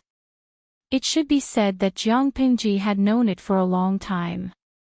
Han Yu and Madame Tao of the Yu family had resumed their old business of selling illegal salt. Madame Tao quickly amassed wealth through the illegal salt business and occupied the people's land. After Jiang Pingji recruited Han Yu, she beat Madame Tao up. She cut off Madame Tao's illegal salt business and took away the people's land that they illegally occupied. Everything had been peaceful for many years. At first, Madame Tao was trembling with fear. She was afraid of Jiang Pingji's force and didn't dare to do anything. However, as Han Yu gained more power in the court, he could still be favored by the emperor by dissing the officials. Madame Tao began to get restless and began to resume her old business. Han Yu's face was so pale that ink could drip from it. Do you know when it started, Your Majesty? Jiang Pingji said, it has been a while, but I kept it a secret. Madame Tao is a clown, but I can't implicate you. Han Yu was hated by hundreds of officials, but he was still alive and kicking because Jiang Pingji had been helping him behind his back. She even cleaned up other officials' dirty tricks when necessary. But Madame Tao was Han Yu's mother, so Jiang Pingji didn't have to be so polite. She took the initiative to reveal it to Han Yu. If Madame Tao made too much trouble, Jiang Pingji had to get rid of the tumor, even if it would slightly implicate Han Yu. Han Yu was her baby. Who was Madame Tao? I am ashamed. Jiang Pingji said, let's not talk about it. You can leave now. It was destined to be a chaotic day. When Han Yu got home, he immediately punished Han Chi. Han Chi, who was usually spoiled, was beaten until he screamed in pain. Madame Tao didn't care about her manners as a noble lady. She almost ran to stop Han Yu. Han Wenbin, why did you beat my son? Han Yu said, he slandered the crown prince's background as a bandit and said he was a lowly person. Did he say that? Han Chi's face changed. A guilty look flashed across his chubby and cute face. Han Run, the eldest son, said, isn't it known to the whole world? As soon as he said that, his father, who had always been kind to him, slapped him for the first time. His face was tilted to one side. Is it because of you? Han Yu asked someone to catch Madame Tao. What a coincidence. Both of you are punished by the family discipline. It's time to teach them a lesson. Han Run retorted angrily, teach what? I haven't been home for years. What can you teach me? Han Yu felt like he was struck by lightning. You are two unfilial sons. When did he not teach them? When Han Yu was at home, the two sons were the ones he cared about the most. Han Run was forced to kneel down, but he still didn't give in. He said angrily and resentfully, unfilial sons. That's a good scolding. Do you know how much my brother and I have been implicated by you in the academy all these years? You have a good reputation outside. You have offended countless officials and we have been bullied again and again in the academy. You don't even know this. Now you are disciplining me and my brother for not knowing our duty. Of course, Han Run was resentful. How much had he and his brother suffered in the Golden Scale Academy? His father was fearless in dissing the officials, but they were ridiculed by the children of the officials. Han Run was resentful. He also hated Jiang Pingji for entrusting his father with such an important task, but she had attracted so much hatred, which had implicated his brother. He was even angrier when he heard that his brother was going to be chosen as the study companion of the crown prince. Wasn't it enough that he and his brother were being hated by others? Now he was punishing his brother for the sake of the crown prince. Who did he think he was? Did he think he was the emperor? Han Yu looked at his son, who looked familiar but had a strange temperament. He was so angry that he almost fainted. Who taught you these words? At this time, Mrs. Tao waved away the people who were trying to stop her.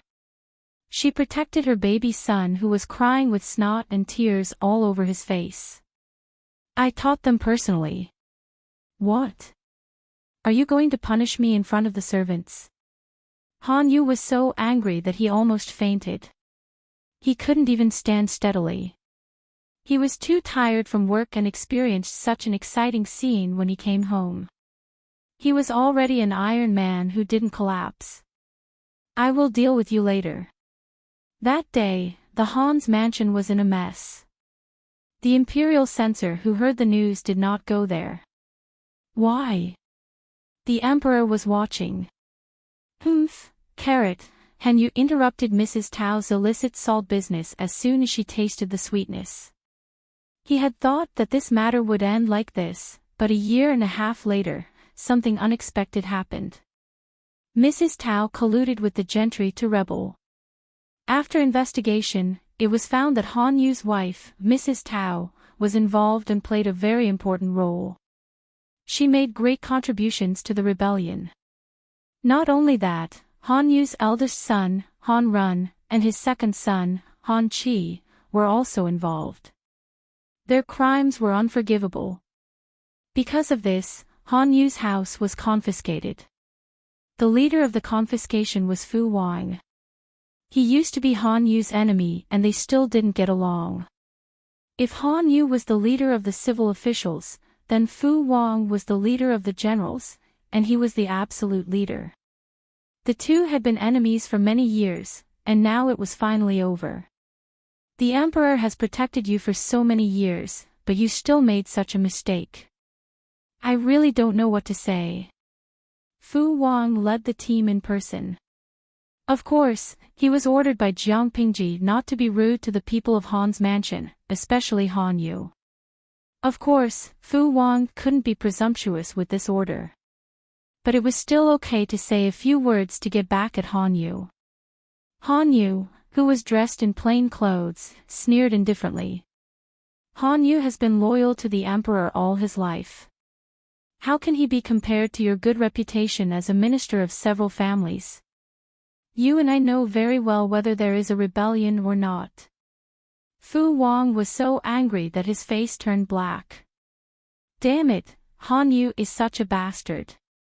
That night, Jiang Pingji met Han Yu in person. Han Run and Han Qi will be sent to the frontier and will never be able to return home. The Tao family will be executed. Han Yu asked, "What about me?" "I never break my promise," Jiang Pingji said. "I will never change my promise to you." Han Yu shook his head. "Your Majesty, this is favoritism. If you are like this, what is the purpose of justice?" Jiang Pingji said, "But you are not involved in the rebellion. You don't deserve to die." Han Yu smiled and bowed to her. "The most fortunate thing in my life is to meet your Majesty and gain your Majesty's trust." Jiang Pingji stood still and looked at Han Yu for a long time. "Wenbin," Han Yu said, "it is my fault that I failed to teach my children and restrain my relatives. I can't defend myself." He knew that Jiang Pingji wanted to protect him. But he also knew that she couldn't. Someone was trying to overthrow the country. Madame Tao and Han Yu's three closest people were involved. It was impossible for him to be innocent in the eyes of the outside world. If Han Yu was innocent, not only would the laws of the Jiang dynasty be ridiculed, but the emperor would also be criticized by the later generations. Apart from that, there were many people in the court who wanted him dead. The emperor could suppress those voices, but it was not good for the court in the long run. It was not a wise emperor's choice to lose the overall situation for one person. He wanted justice, but the person who should be the most impartial was favoritism. If the emperor really did that, he would be trampling on the path that Han Yu had been pursuing for half his life. Han Yu said, "It's getting late. Your Majesty has a court meeting tomorrow. Go back to the palace first. I have nothing to do here." Jiang Pingji looked at his face deeply. "Wenbin," Han Yu smiled. "I know what I am doing. Your Majesty, don't worry." Jiang Pingji went back to the palace. Han Yu looked at the empty mansion. He washed his face, combed his hair, and put on the grandest clothes. Looking at the old man in the mirror, he couldn't help but smile bitterly. His life was full of ups and downs. When he was young, he had a good life. Who would have thought that he would be involved in a disaster? His family was confiscated, and Han Yu fell from heaven to hell overnight. It was like a reincarnation that couldn't be broken. Decades later, the family that he had painstakingly maintained also ended up being confiscated and exterminated. It was like a joke. He couldn't tell if he should hate himself or others. He ground the ink for himself and wrote a long letter of confession with a brush. Han Yu knew very well that his reputation would be ruined if the confession was made public. He would be nailed to the pillar of shame and be reviled by the later generations. But it didn't matter. "When I am dead, I don't care about the flood behind me," Han Yu laughed at himself. He took out a hidden gold ingot from his sleeve and swallowed it. When the sky was bright, his body was already cold when the servants found him. Another 10 years later, the new emperor ascended to the throne. He followed his mother's last wish and overturned the case for Han Yu. Chapter 1853. Han Qi. Han Qi. My Han Ernyang, why are you throwing a tantrum again?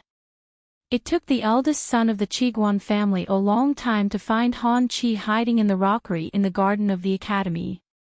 The teenager hid in the rockery and wiped his tears. His cute baby face was covered with tear stains and his eyes were as red as a rabbit's.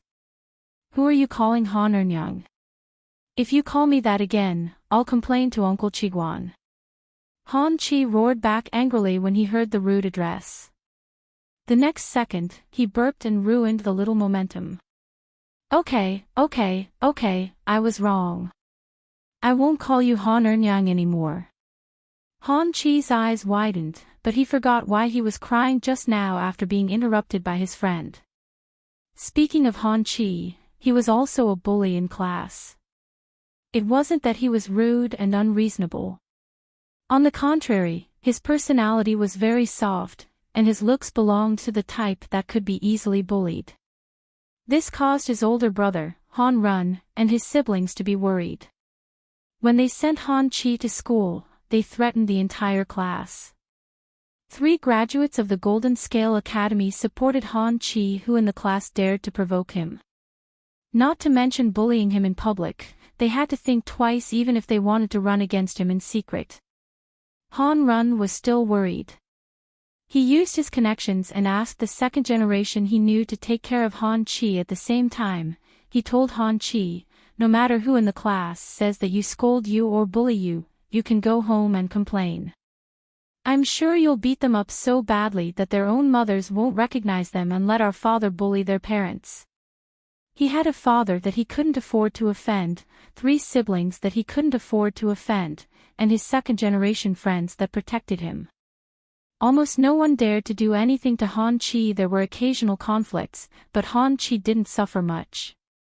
His life of studying in the Golden Scale Academy was quite relaxing. However, this relaxed atmosphere was soon broken. Han Chi saw his biological mother, Madame Tao, whom he hadn't seen for a few years. Madame Tao remarried a few years after she divorced Han Yu. She was now the second wife of someone else, managing the household and taking care of the legitimate children of her husband's ex-wife as well as her husband's illegitimate children. After a few years, she had aged and haggard. In order to consolidate her position in the backyard, she gave birth to another child in her early 40s, but the current husband obviously favored the legitimate children of his ex-wife. Madame Tao had no choice but to set her sights on her ex-husband's 2 sons. Han Run had been sent out to gain experience. The older he got, the more he had his own ideas. He was not close to his birth mother at all. Han Chi was different. He had a soft temperament, and this was the time when he longed for the care and concern of an elder. In this world, who else could he rely on more than his birth mother? After all, Han Chi was the flesh and blood she gave birth to after being pregnant for 10 months. Han Chi was not used to Madame Tao's kindness at first, but he did not refuse her kindness. It didn't take long for Madame Tao to reveal her true nature. She hoped that Han Chi could take care of her current husband's legitimate son. Of course, this legitimate son was not Madame Tao's biological son. It was the precious egg that her husband's predecessor gave birth to due to dystocia and bleeding. In terms of age, he was half a year older than Han Chi and was even in the class next to Han Chi, a chubby and fierce-looking little fatty. Han Chi didn't like him and didn't want to agree, but Madame Tao's words implied that Han Chi was inferior to her. She should take care of the little fatty so that Madame Tao's position in the family could be stable. Han Chi's personality was soft while little fatty was arrogant. He was bullied to the point of tears. He told Madame Tao about his grievances, but Madame Tao told him to bear with it. This made Han Chi extremely sad. Because he loved to cry, his close friends of the same age called him Han Ernyang. Han Chi didn't like it but didn't object. He turned around and gave them a nickname. The little fatty didn't know where he heard this from, but he actually laughed and wanted to take off Han Chi's pants to see if he had roots. If he had roots, why would he be called Han Ernyang? Han Chi broke free with grievances and ran to the rockery in the garden to cry. Then Chiguan Dalong, who was worried, came to find him. Chiguan Chong was furious when he heard this. Did that beast really do that and say that? Han Chi cried again. His eyes were as red as a rabbit's. Just you wait. I'll beat that bastard until his parents don't recognize him. Chiguan Chang's temperament was completely different from his father's. He was like a firecracker, exploding at the slightest touch. Although he exploded, this kid was also cunning. He didn't go to settle the score alone. He went to several different classes of different grades and called more than 20 people to beat them up together.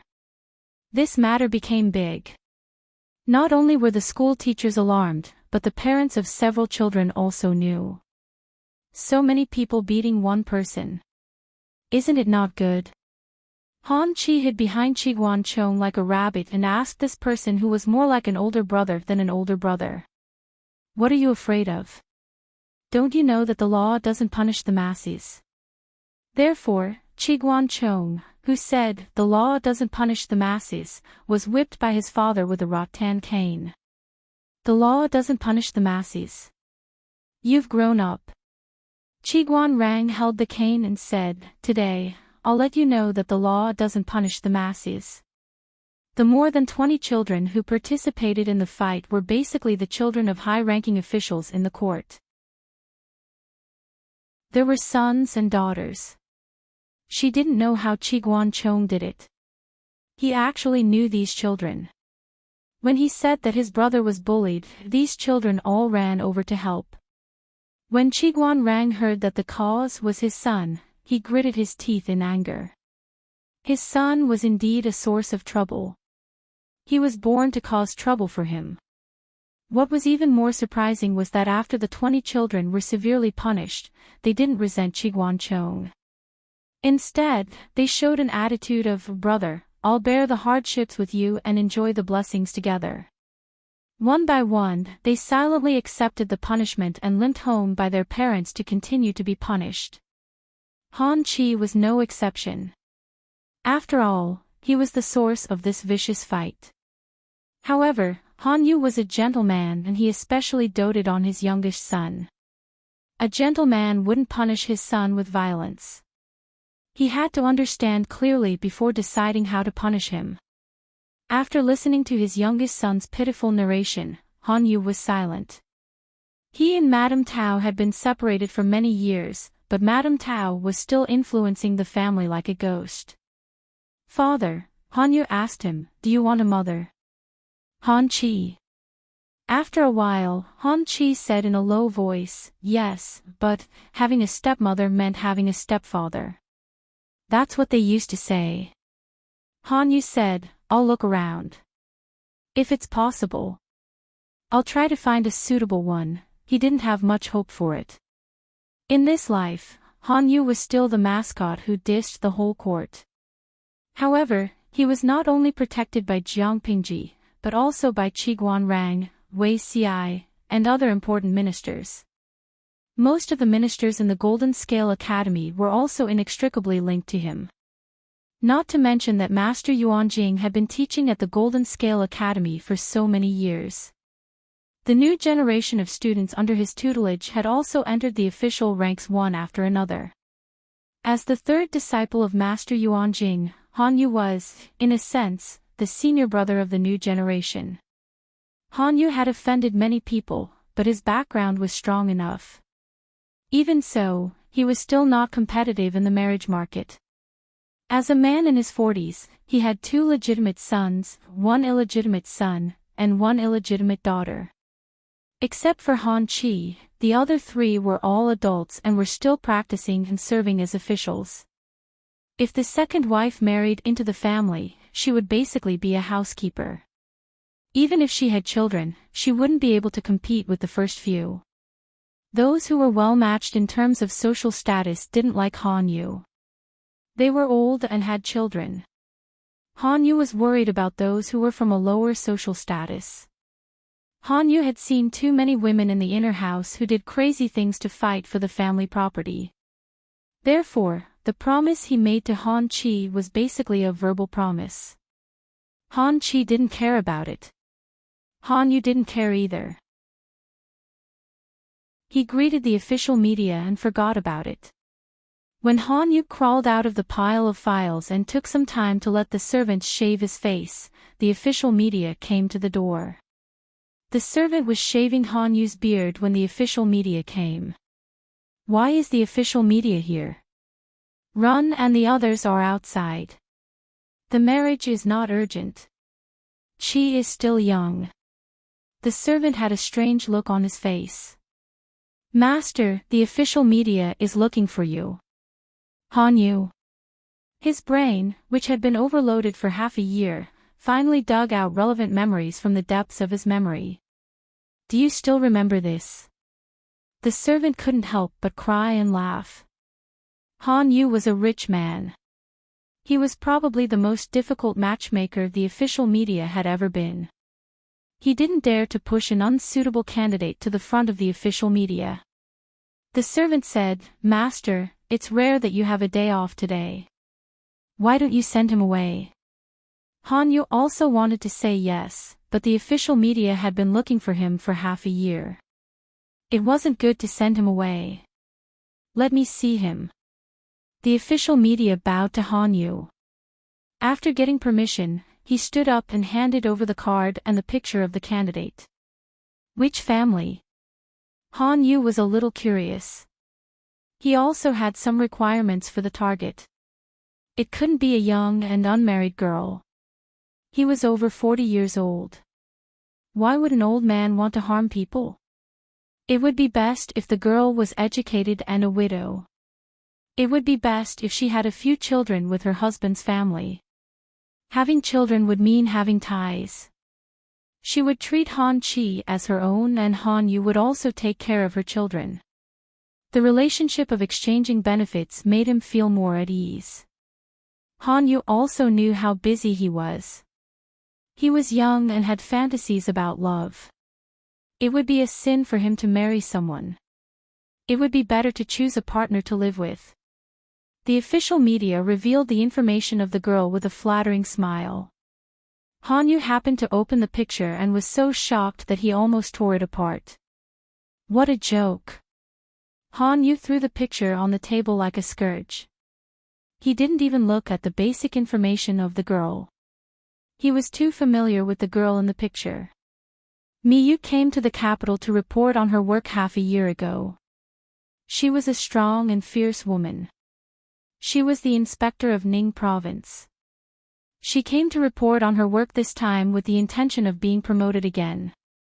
The official media had sent a picture of such a woman to him. What a joke. They had even greeted each other yesterday. The official media said, Your Excellency's portrait was also sent to them. They liked it very much. It wasn't a one-sided choice. Miyu chose Han Yu first and then the official media asked Han Yu for his opinion. Han Yu was speechless. He remembered that Miyu had a family. The official media said, they have been separated for more than a year. Han Yu vaguely remembered that the news of Miyu's separation from her family had spread to the capital and caused quite a commotion. It seemed that the husband of the girl was still crying in front of her house and wanted to remarry. However, her heart was as hard as iron. The official media continued, Your Excellencies are a match made in heaven. Han Yu waved his hand and signaled the official media to leave. A match made in heaven my *SS. Listening to the official media, Miyu knew that it wasn't just a matter of a day or two. Then what was the meaning of little Chao's greeting yesterday as if nothing had happened? After thinking about it, Han Yu decided to go and ask her personally. Miyu seemed to have expected it. I've been waiting for you. Han Yu was almost choked. Miyu handed a piece of paper to Han Yu. Your Excellency, please take a look at this before you say anything. Han Yu looked down and his face almost cracked. Your Excellency, please consider it. It's not a difficult request. Han Yu had a strange look on his face. Miyu said, They have served me for many years. After so many years, we have developed a sisterly relationship. It's a waste of time to stay there, so I bought all their contracts of slavery. They will live a carefree life as long as I am alive in the future. Han Yu was speechless. Other people got married with gold, silver, and jewelry. When Miyu got married, she got married with her ex-husband's concubines. Yes, you read it right. She got married with her ex-husband's concubines. After Miyu divorced her ex-husband, she took away all the concubines of her ex-husband who were willing to leave. She even married them into her new husband's family. Ridiculous. Miyu said, "Of course I won't make things difficult for your excellency. Their daily necessities, food, clothing, and other expenses are all paid for by me. They won't appear in front of your excellency after marriage. They will only say that they are my dowry. They won't taint the reputation of your house. If the two of them got married, they could live together if they liked it. If they didn't, they could live separately." Miyu was busy, so was Hanyu. No one could blame the other. Hanyu thought it was ridiculous. Why? Miyu smiled. She looked at Hanyu with undisguised ambition. "Your Excellency, don't you understand your own situation? You are extremely favored, but you are also extremely dangerous. I can help you and protect you. At the same time, I can borrow your power. This is supposed to be a mutually beneficial thing. Why don't you agree? I heard that the former madam of your house is not well behaved. If there is a proper mistress, she will think twice, right?" Hanyu was speechless. After a while, Hanyu said, "To be honest, according to the Ministry of Personnel, your promotion is a sure thing." Miyu said, "But it's not enough." "Not enough?" Hanyu said, "I can't help you with anything." He didn't think that Miyu was someone who needed to go through the back door. How long had it been since she became an official and became the inspector of Ningzhou? In just a few years, she had walked a path that others might not finish in a lifetime. "Of course I don't need your help. His Majesty trusts and values you, Han Wenbin. This is what I value." Miyu said and added, "As long as we are husband and wife in name, it will be enough. But whether it is in name or in reality, it depends on fate." Hanyu left with a gloomy face. At this time, a graceful woman walked out from behind the screen. The woman sat beside Miyu and massaged her shoulders. "That Excellency, doesn't look like he will agree." Miyu smiled and said, "Why not?" The woman was one of her ex-husband's concubines. She was also willing to redeem herself and leave with Miyu. "But look," Miyu said, "just wait. In a few days, His Majesty will come forward to make peace." The woman was surprised. "Why?"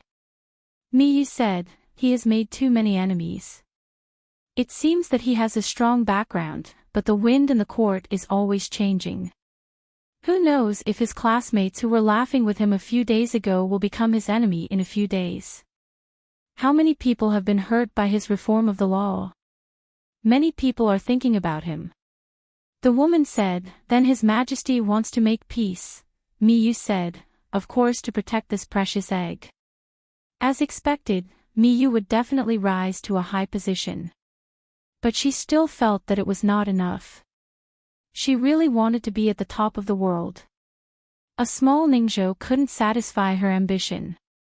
The woman looked at Miyu and sighed.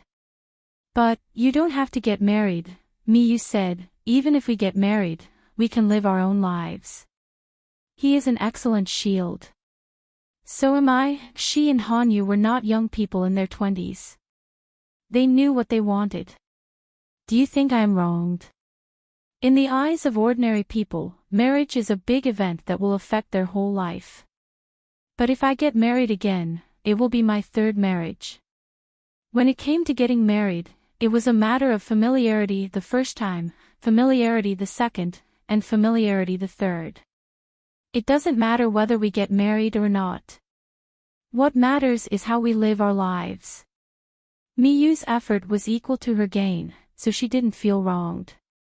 If the gain was greater than the effort, then it was a profit. The woman was not optimistic about it. A month later, an imperial edict was issued. She was dumbfounded. Han Yu's ex-wife, Mrs. Tao, and Mi Yu's ex-husband were also dumbfounded. All the civil and military officials in the court were also dumbfounded. Master Yuanjing went to visit his students at his old age. Han Yu was not worried as expected, nor was he happy to be a groom. Instead, he was very calm. Things are not like what you are worried about, master. I get along well with that person. It was not a lie. They really got along well. After a conversation, they found that many of their interests overlapped. It was not love between a man and a woman, but it was not a problem for them to live together. They were more like-minded friends than husband and wife. The two of them had indeed been friends for nearly 30 years. Han Yu's only grudge was the group of concubines in Mi Yu's backyard. Are you raising concubines or daughters? On Mi Yu's 50th birthday, Han Yu gave her concubines 16 gifts. However, at the birthday party, he found that all the women in Mi Yu's room were strangers. They were all gentle and sweet to her. She was living a better life than the emperor. Did your majesty know? Mikan said, this old one likes to raise daughters. It's not like I've given you a single copper coin. Han Yu was speechless. Did he feed those 16 gifts to the dogs? Genius. 1 second to remember my address. Mobile version. Chapter 1854. The spring rain was so noisy that it was hard to fall asleep. Miku tossed and turned in bed from the second half of the night until dawn. She was a light sleeper and had many nightmares, so she woke up after an hour. What time is it now? The maid on night duty answered, Madam, it's just past 7. It's only 7. Hearing the way the maidservant addressed her, Miku suddenly remembered that she had spent the night in the Han Manor, so it could be considered as her home. The maid asked, Madam, do you want to get up now? Miku answered, yes. Maidservants came in one after another, helping Miyu wash her face, tidying up her hair, and even giving her an exquisite massage to relieve her headache. Madam hasn't been sleeping well recently. Do you want a doctor to come and take a look? Miku propped her elbows on the dressing table and pretended to sleep for a while to relax her tired mind. No need. It's the same problem every year. I'll be fine after a few days. Miku was working in the capital now. She spent most of her time in her own residence and only a few at the Han residence. Although she didn't stay much, the courtyard was still well equipped. It was bustling with people and didn't look cold at all. The maid tied her hair into a loose bun so it wouldn't hurt her scalp. Her makeup was also much simpler than usual. She looked at the phoenix eyes in the mirror and asked in surprise, why is it so simple today? If she remembered correctly, this maid was an expert in all kinds of makeup that was popular in the capital. Miku would sometimes complain about makeup that was too flashy. Even though she didn't look old and looked to be in her early 30s, her makeup was too thick. Today was a rare day. The maidservant said, yesterday, old master reminded me that madam prefers a more simple and unadorned one these days. Miku was taken aback for a moment, then smiled and said, as expected of the famous Han Wenbin, you are indeed meticulous in your actions. His success wasn't without reason. It could be seen from every little detail in his life. Every year, on this day, Michu's mood would become very gloomy, especially on this day, because it was the death anniversary of her first husband. After dressing up, Miku looked at the woman in the mirror who looked to be in her late 20s and felt a little better. Madam, San Langjun heard that you were here, so he came to pay his respects. Mikan said, let him come. When she arrived at the main hall of the main courtyard, the young man who looked like a ball of childishness was waiting for her. Your son pays his respects to mother. Miku said, rise. Is the academy's rest day today? Han Chi stood up and sat on the seat to Michu's right, then said seriously, today, the academy will still have classes. Meekin frowned. Class. This kid is skipping class. That shouldn't be the case. Han Chi was a rather well-behaved child, so well-behaved that he didn't have his own opinions. How could an obedient child do such a disgraceful thing like skipping class? Wasn't he afraid of being beaten up by his father? Han Chi said, "A few days ago, father applied for half a day of classes for me. He said it was to accompany mother." Me too. All right, she had to admit that there was indeed something praiseworthy about a person who was able to make it through the chaos of the world to where he was now and rise up step by step. In that case, Chi will accompany mother to Shangfu Temple on the outskirts of the capital today. Shangfu Temple was originally a temple in Hejin County, but His Majesty later allocated funds to build one in the outskirts of the capital. It was said that the old monk in the temple had taught His Majesty. Even though His Majesty didn't believe in Buddhism and had tried to curb the development of Buddhism and was more inclined towards Taoism, it didn't affect the incense burning in Shangfu Temple. Mi Chu also donated some money to the temple and held a few water and land dharma meetings to pray for the dead. Nowadays, the world was peaceful, but there were always places where people had to be careful when they were outside. Han Chi brought enough guards and went all the way from the inner city to Shangfu Temple on the outskirts of the capital. He didn't run into any trouble. Smiley face angle, no, he was in trouble. As the only child that Han Yu was still raising, Han Chi was truly isolated, and had no siblings to share the burden with him. When his parents wanted to teach him something, he could only bite the bullet and do it. For 4 hours, Mi Chu didn't stop asking questions. At first, Han Chi was able to answer fluently, but the more he asked, the more anxious he became. His young and tender face was flushed with embarrassment. "It's so embarrassing, pi omega pi," Mi Chu laughed, "you are still young. This level is already something to be proud of." Han Chi stammered, "Mother, please comfort me. I understand." He realized that he was the only one in the family who didn't study well. Whether it was his brother Han Run, or his brother and sister, their grades in the Golden Scale Academy were all in the top 3 among the dozens of people in their classes. Han Chi was different. He was always in the bottom 50. He didn't inherit anything from his father except for his face. Not to mention his father and now his mother. If it were someone else with strong self-esteem, they would have been anxious to change their temperament, but Han Chi was still slow. Han Yu didn't force him like other parents, or he was so busy with work that he didn't have the energy to be strict with his son. His son didn't become a playboy, which was the biggest contribution to the family. Mi Chu said, "Being good-looking is also an advantage." Han Chi.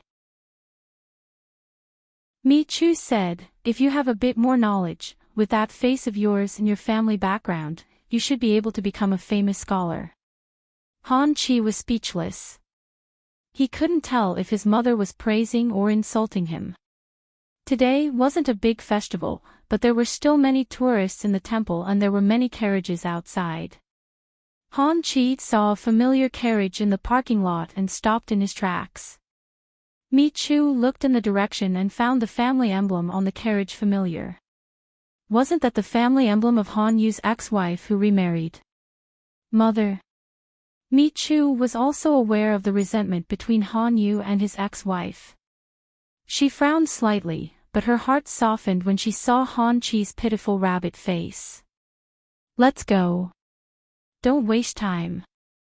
As soon as he entered the main hall of the Buddhist temple, he saw Han Yu's ex-wife leading a strange young lady. The 4 of them looked at each other. Mi Chu didn't even move her eyes and walked straight over. Han Chi braced himself and saluted Madame Tao. Madame Tao accepted it with a stiff face, but her eyes were fixed on Mi Chu's face and she clenched the handkerchief in her hand. She snorted and ignored Han Chi. She was about to lead the strange young lady away. Mi Chu reached out her hand and blocked her path. what are you doing? Madame Tao was so angry that her eyes were about to burst into flames. Things had changed with the passage of time. Now she valued other things more than what she used to hold on to. Without the power and status brought by Han Yu, without the protection and halo of the Tao family, she was just a weak and helpless woman. Now, Mi Chu jumped out and took everything she once didn't want. Mi Chu opened the heavy and dazzling golden fan in her hand, the pendant of which was made from the finest jade of the world. She held the fan and covered half of her pretty face. She bowed to you. Madame Tao sneered, so what? He is my flesh and blood. He should bow to me. It's none of your business whether I accept it or not. She was Han Yu's first wife, and Mi Chu was just his third wife. Why? Did she want to stop and bow to me? Unexpectedly, Mi Chu smiled and said, I am a second-rank official in the imperial court. Can't a commoner bow to an official? Madame Tao. Han Chi, who was a little sad and wronged. Mi Chu said, Chi should bow to you, and you should bow to me. Madam, you come from a noble family and are well-educated and reasonable. How can you not know this? You don't have the title of honorary lady. Secondly, you don't have the title of honorary lady. Thirdly, your family was convicted by His Majesty as a traitor. If Chi ignored you, I wouldn't have recognized you. Since you recognize Madam's identity, then the rules should be set. Madame Tao's face turned pale, as if it was covered with a layer of white ash. The young lady behind her was also scared and bowed to Mi Chu first. After a while, Madame Tao bowed to Mi Chu reluctantly and extremely humiliatingly. Get up. I am on leave today, so I can't show my authority. If the imperial censor finds out and reports it to His Majesty, it won't be good. Madame Tao gritted her teeth and her eyes were red. She pinched the young lady's wrist and dragged her away. Should she stay and be humiliated? Han Chi was dumbfounded. Mi Chu said, she is your birth mother. She shouldn't be treated like this. However, I also can't bear the slightest grievance. She had seen many old foxes in the officialdom. Which one of them didn't have a complicated mind? How could she not see through Madame Tao's thoughts? She was just an ignorant and sad woman. Did she really think that the title of Ali's first wife could suppress her? Not to mention actual actions, she couldn't even think about it. In the past, Mi Chu wouldn't do this, but today was different. Today was the anniversary of her late husband's death. She didn't want him to see her being wronged. Han Chi lowered his head and said nothing. Mi Chu offered incense and burned some Buddhist scriptures in the side hall. 2 hours passed in a flash. Before leaving the temple, Mi Chu asked the Buddhist monk who cleaned the main hall. Only then did she know that the young lady beside Madame Tao was a concubine she arranged for her remarried husband.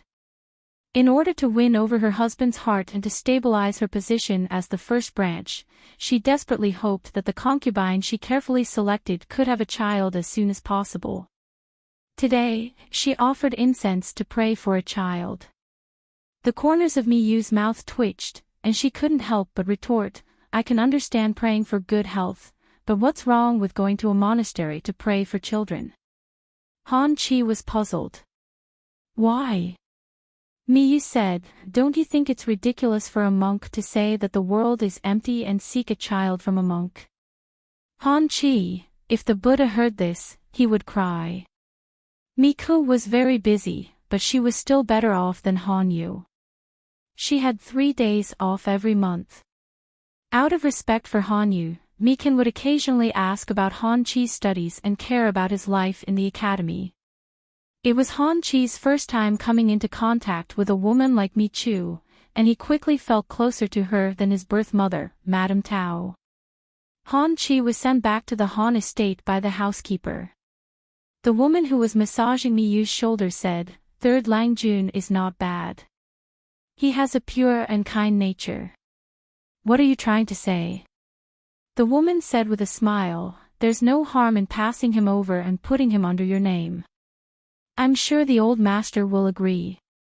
Miku played with the golden fan and said with a smile, if we do that, Madame Tao will probably vomit blood from anger. The woman said gently, everyone has their own fate. This is her fate.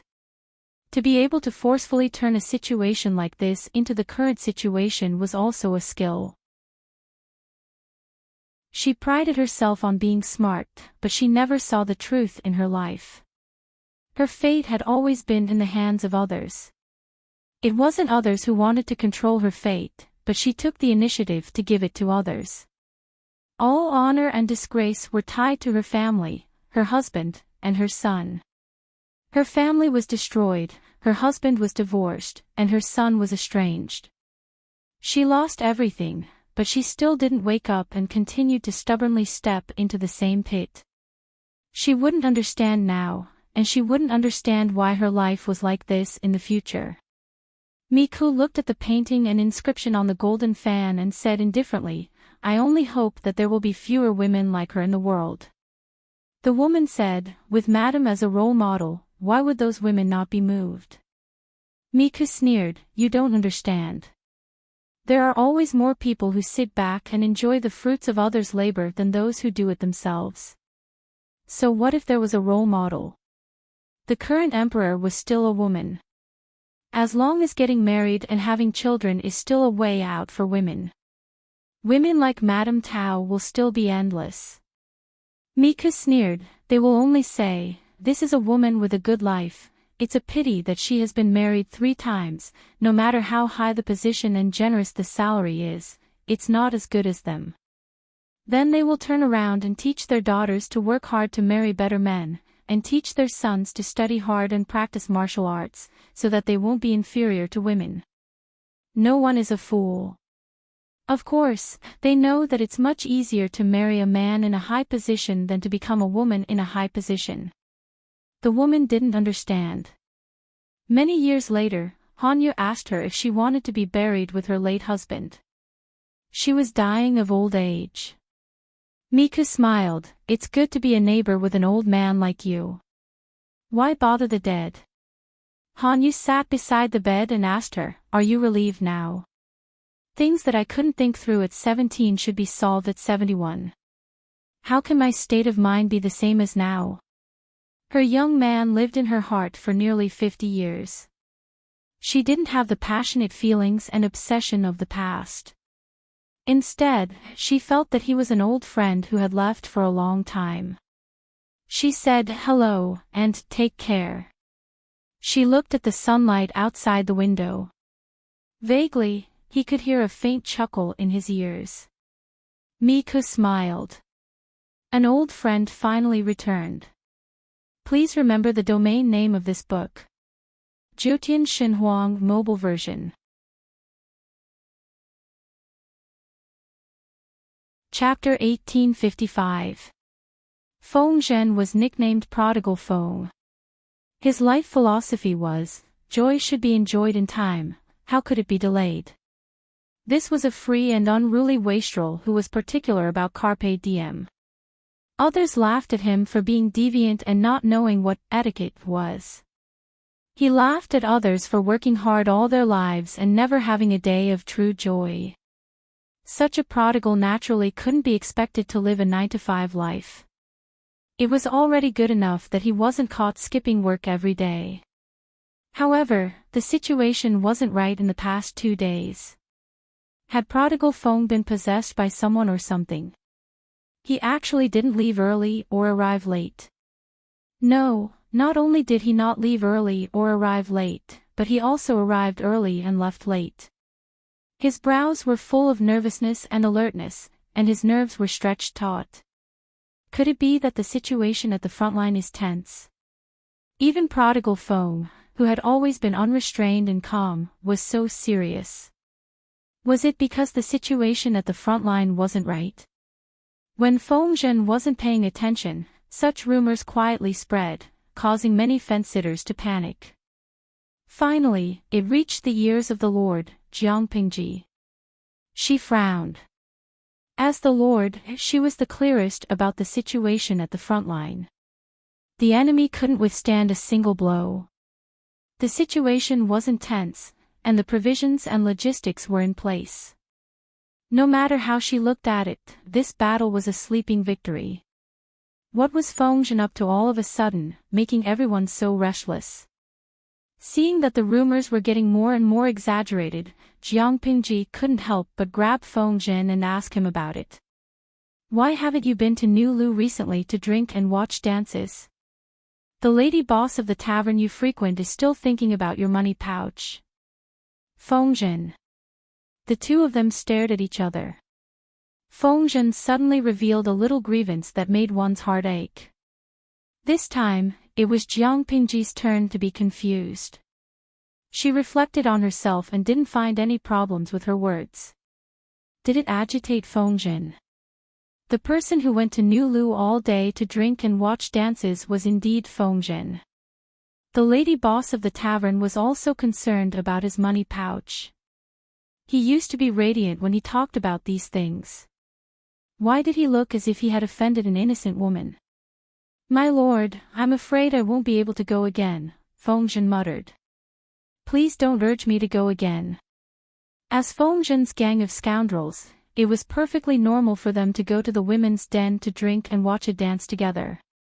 However, without the tools to commit the crime, Jiangpingji wouldn't stay there overnight. Ever since they got married, Fengzhen's personality had changed. He only drank and didn't cross the line. For the two of them, going to New Lu to drink was not so much because they were greedy for the wine there, but because they were greedy for the colors there. Because of this, Fengzhen was secretly scolded by many people. They said that he was a wastrel who had led the lord astray. Fengzhen felt that he had been wronged. His lord was just an experienced driver who was familiar with the roads. Why would she need him to take her driving test? Jiangpingji said, "You've changed. Are you preparing to turn over a new leaf?" Fengzhen sighed. My wife is pregnant. The doctor said that her pulse is not very stable. Jiangpingji understood. So that was why.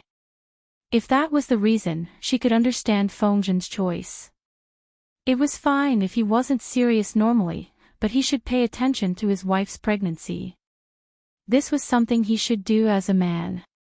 However, that's not right. If your wife is pregnant, then why have you been leaving early and returning late? I won't increase your salary even if you work a few more hours a day. It's better to finish what you're doing early and go home to accompany your wife. Jiangpingji criticized Fengzhen. Do you know how much of a joke you've made with your recent series of abnormal actions? Everyone thought that Feng Longzi was acting out of character because the front line was in a tight spot. There were so many people spreading rumors that even I almost believed them. When I investigated the source, it was actually you. Fengzhen. How could she blame him for this? She was pushing the blame too far. Fengzhen sighed. It's precisely because my wife is pregnant that I don't dare to go back. After thinking about it, I can only help my lord relieve her of her burdens. Jiangpingji raised her hand to stop Fengzhen from bewitching her. Out of 10 words that came out of Feng Longzi's mouth, 8 needed to be carefully considered to be true or false. The remaining 2 were false. Are you willing to be honest? Fengzhen choked for a moment and said with grievance, It's true that my wife is pregnant that I don't dare to return to the manor. Jiangpingji didn't quite understand. Fengzhen was old, his knees were weak, and his body wasn't very healthy. His wife was pregnant after much difficulty, so he should be ecstatic. This was so abnormal. Could it be that the child belonged to old Wang next door? Jiangpingji couldn't help but raise her eyebrows and recall which family lived next door to Fengzhen's. Fengzhen saw the slight change in her expression and knew that his lord was mistaken. He had to explain in a low voice, Before this, I had a son named Feng Yi. He was, the son that my first wife gave birth to at the cost of her life. Has been intelligent and beautiful since he was young. His temperament is very similar to his mother's. Fengjin had a son before. Jiang Pingji was very surprised because she didn't know about this before. Listening to Fengjin's tone, this child should have died young. It was indeed young, and the cause of death was related to Fengjin. That year, Fengjin was addicted to hanshi powder.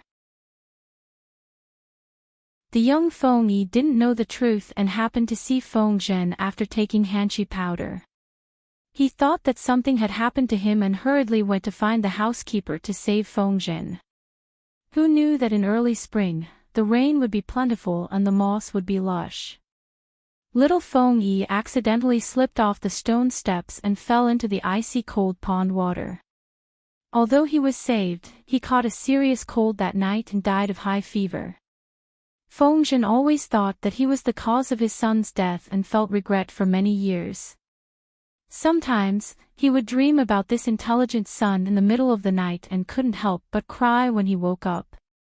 He gave up on the idea of having another child, and he was born weak and sickly, so he couldn't have one even if he wanted to. A while ago, his wife, Wan Xiu, shyly and timidly told him that she was pregnant.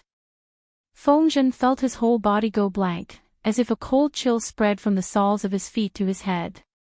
On the surface, he was ecstatic, but in his heart, there was an uncontrollable panic and fear. Jiang Pingji was speechless. "Are you afraid that you'll be cuckolded?" As soon as she said this, the feelings that Fengjin had been brewing were instantly broken. "What are you saying, my lord? My wife and I have a deep relationship, why would I suspect this?" The sickly man wasn't someone who was born to be impotent. The low probability of pregnancy didn't mean that there was no possibility of winning. The welfare lottery only had 1 in 100 million. The probability was so low, but there was still the birth of the chosen one every season. Fengjin had a son, Feng Yi, so naturally, he wouldn't think that he couldn't have a child. So what if his wife was pregnant? Must it be because of old Wang next door? If it weren't for the fact that he couldn't beat his lord, Jiang Pingji, Fengjin would have fallen out with her on the spot. "Goodbye, our friendship is over." "Then why did you say that you were panicking and afraid?" "You said it yourself, I didn't force you to say it." Fengjin was speechless. Actually, that wasn't what Fengjin wanted to express. "Your subject is indeed panicking and afraid. If this child can't be kept and dies," he had always thought that he wasn't fated to have children, so his first child, who was so good, was also killed by him. With such a thought, Fengjin naturally felt an indescribable fear of having a second child. He wasn't afraid of the child itself, but he was afraid that he wouldn't be able to keep this child. He didn't dare to go back and face his wife for a long time, so he could only use work as an excuse to avoid her and give himself time and space to think things through. However, before he could understand this matter, his lord came first, and he even made a fool of himself. Jiang Pingji also understood what Fengjin was conflicted about. She said, "I come from a humble background, so I can't speak of any great principles, but there is one thing I understand. Since the child has set his sights on you and wants you to be his father after reincarnation, it means that he is satisfied with you. How can you let the child down?" Fengjin couldn't help but complain, "My lord, what you said is quite touching." Jiang Pingji said coldly, "I can say something even more touching. Do you want to hear it?" Fengjin was speechless. Jiang Pingji said, "I heard that pregnant women are sensitive and think a lot. You leave early and come back late all day, aren't you afraid that your wife will think too much? Maybe she thinks that you haven't changed, and that you took advantage of her inconvenience during her pregnancy to be seduced by a little demon outside. If the mother isn't good, the child will be even worse." Fengjin was speechless. He had forgotten about this terrible thing. That day, Jiang Pingji heard that Fengjin had left early again, an entire 2 hours early. This Feng Longzi is really getting more and more indecent. What if he delays the Lord's business? Jiang Pingji glanced at the snitch. What else can we do? Deduct his salary. Deduct so much that this fellow can't even afford milk powder and diapers. / book /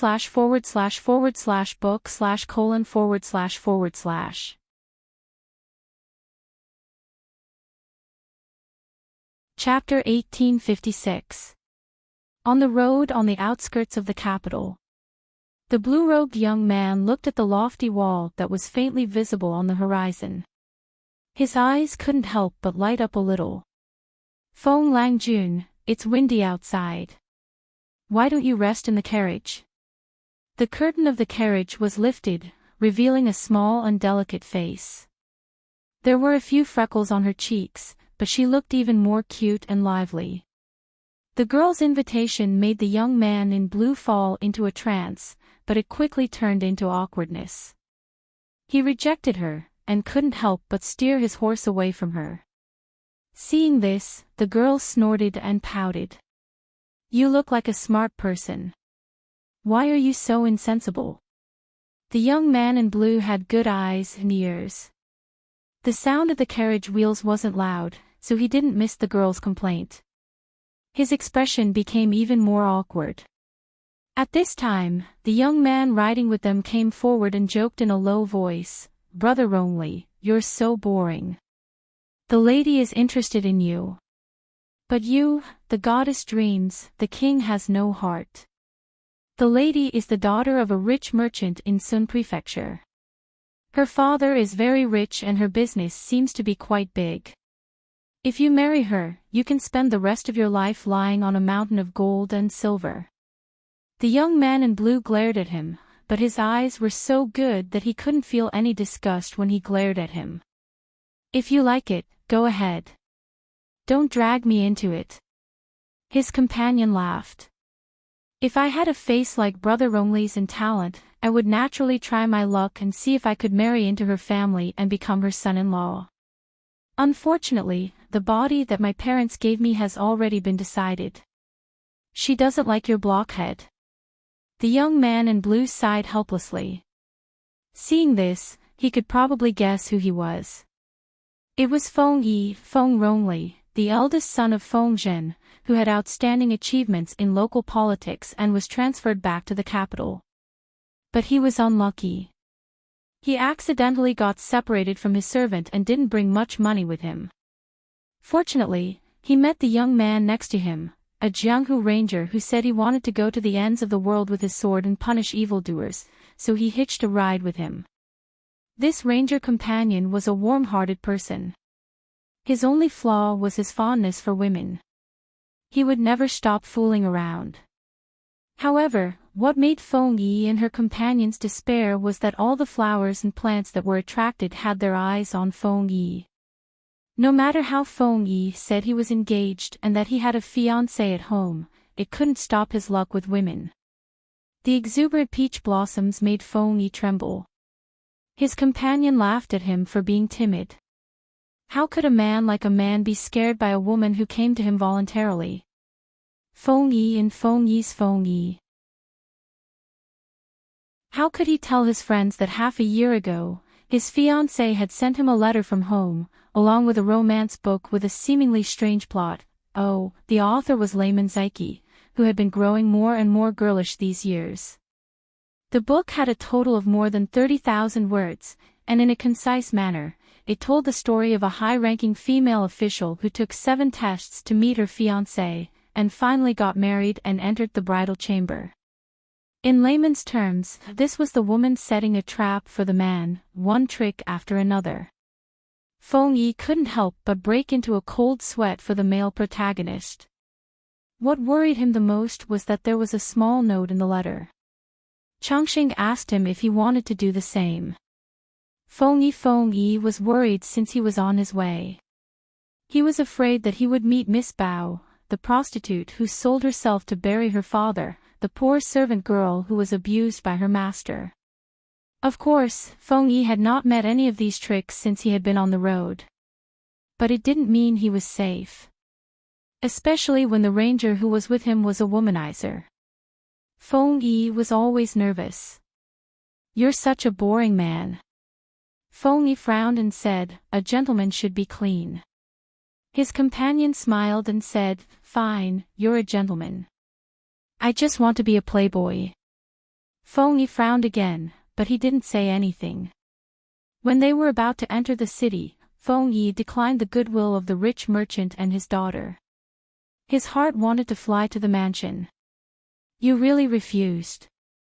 His companion said, "I can see that the father and daughter really appreciate you." According to the rich merchant, Feng Yi promised to marry his daughter and he prepared a dowry of tens of thousands of coins for his daughter. Feng Yi was a scholar. He talked well and had an elegant temperament, but he dressed plainly. He didn't come from a good family. If he married this rich merchant's daughter, he would at least have financial support for his studies and career. Feng Yi said helplessly, "I already have a fiancé." His companion was speechless. He really had a fiancé. He thought that Feng Yi was just finding an excuse to fool the others. Today was Feng Yi's first time in the capital. He could only follow the address given by his family. After asking many people, he finally found the location of the Feng mansion. His companion asked, "Is your relative working for a rich family?" When he found Feng Yi, the latter looked calm, but he couldn't hide his embarrassment. When he introduced himself, he only said that his relative was in the capital. He was going to rely on his relative. He thought that Feng Yi's relative was running a small business in the capital. He didn't expect that he was serving a rich family. While they were talking, Feng Yi saw the plaque of the mansion. Leading the horse forward, his companion asked, "We'll be beaten if we run directly to their gate, right?" How could the main gate of a high official's mansion be approached so easily? Feng Yi said, "It's okay. It's my home." His companion was speechless. Coincidentally, a carriage stopped in front of the Feng mansion. The curtain was lifted, and a woman in a blue dress with her hair in a bun came out. The servant girl held an umbrella for her. The servants all lowered their heads and didn't dare to look at her face. After a few years, Feng Yi recognized the woman at a glance. "Changxing." The woman stopped walking up the stairs and turned her head. Brother Rongli." She seemed to want to run over, but as soon as she took a step, she restrained herself. But her eyes were shining with excitement. Feng Yi also walked forward quickly. He couldn't help but want to hug her, but he suppressed the impulse in the end. "Changxing, I'm back." The two looked at each other for a long time until a young cough broke the ambiguity under the calm surface. Feng Yi lowered her head and saw a chubby boy with a pink face standing by Changxing's feet. "Changxing, is this your future brother-in-law?" "Changxing." Feng Yi thought that this little boy was Feng Jin's youngest son, and his age was suitable. But Changxing said, "Not little brother, it's..." Before she could finish, the little fat boy stretched out his fat paw to Feng Yi and called out softly, "Big brother." "Feng Yi." Changxing said helplessly, "This is Feng Yu, your second brother." As a punishment for mistaking her brother, Feng Yi could only smile bitterly and carry her heavy brother away. At this time, her companion realized that Feng Yi was the son of a high-ranking official. If he didn't do well outside, he could only come home to inherit his father's family business. He was a standard second-generation official. With Feng Yi's return, the family's worries were finally lifted. After the welcoming banquet, Feng Zhen looked at his eldest son, who had finally grown up. His eyes were shining. Back in the room, he took out an almanac from under his pillow and slowly flipped through it. "What are you looking for?" Wan Xiao finished checking the account book and found that her husband was still looking at the almanac. Feng Zhen said, looking at the auspicious date, "The time should be set. Tomorrow, go and discuss with Feng Huaiyu." The two families should settle the marriage as soon as possible. If this drags on, Changsheng will have to take up a post outside. When will the two youngsters be able to get married? Oh, I see you're anxious. Wan Xiu, she felt that Feng Zhen was getting more and more muddle-headed as he got older. Didn't Her Majesty say that the two children will be betrothed? The auspicious date is naturally decided by the palace. Why are you getting involved? There was a clatter. The almanac in Feng Zhen's hands fell onto his legs. He looked pitiful. Wan Xiu rolled her eyes and said, "Which wedding isn't prepared a year and a half in advance? If I let you do it, I would have offended the in-laws long ago." Feng Zhen, Wan Xiu took out a booklet from somewhere and threw it to Feng Zhen. She had already sent people to prepare the important items and valuable items in advance. Other than holding a booklet and picking a useless auspicious date, what else could Feng Zhen do? He was unreliable when he was young and still didn't know how to organize his son's wedding.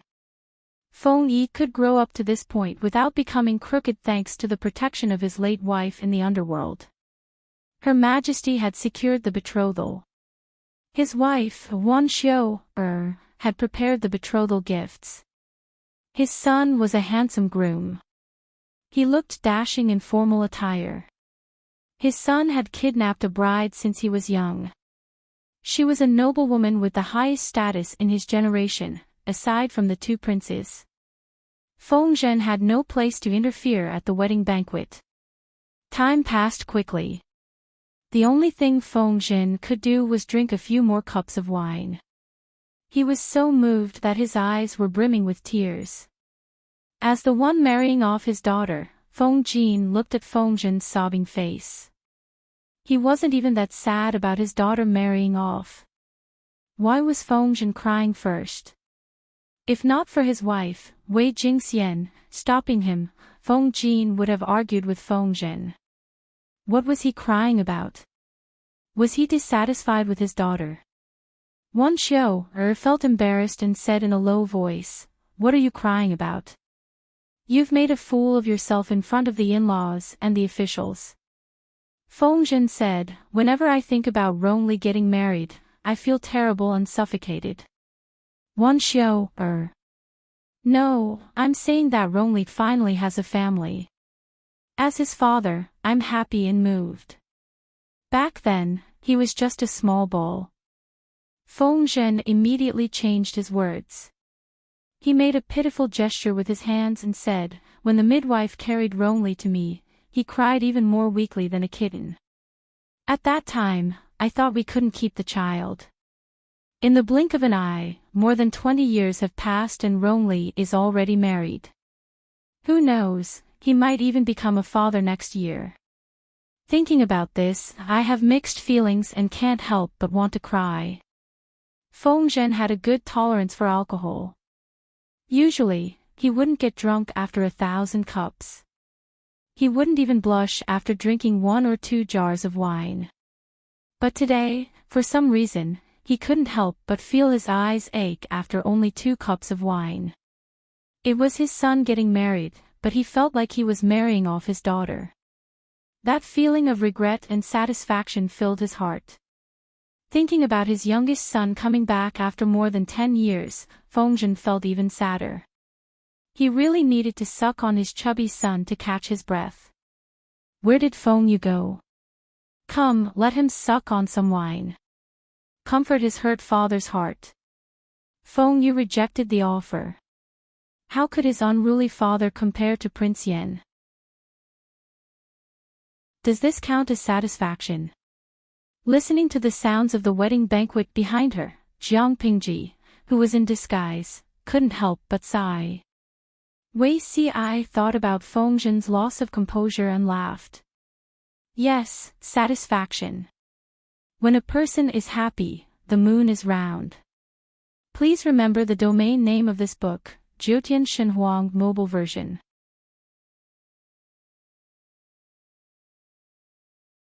Chapter 1857. Didn't they say that this animal is very fierce? The young man in brocade clothes used the stick in his hand to poke the dark wild man who was locked up in the iron prison.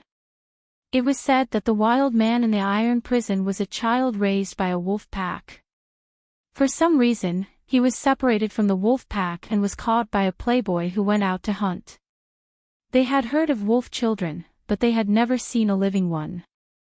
He looked like a human, and there was nothing special about him.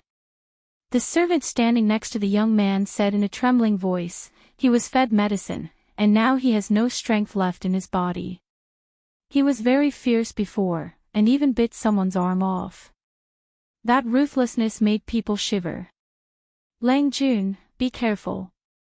Don't let this animal hit you." The young man didn't know how this wolf child grew.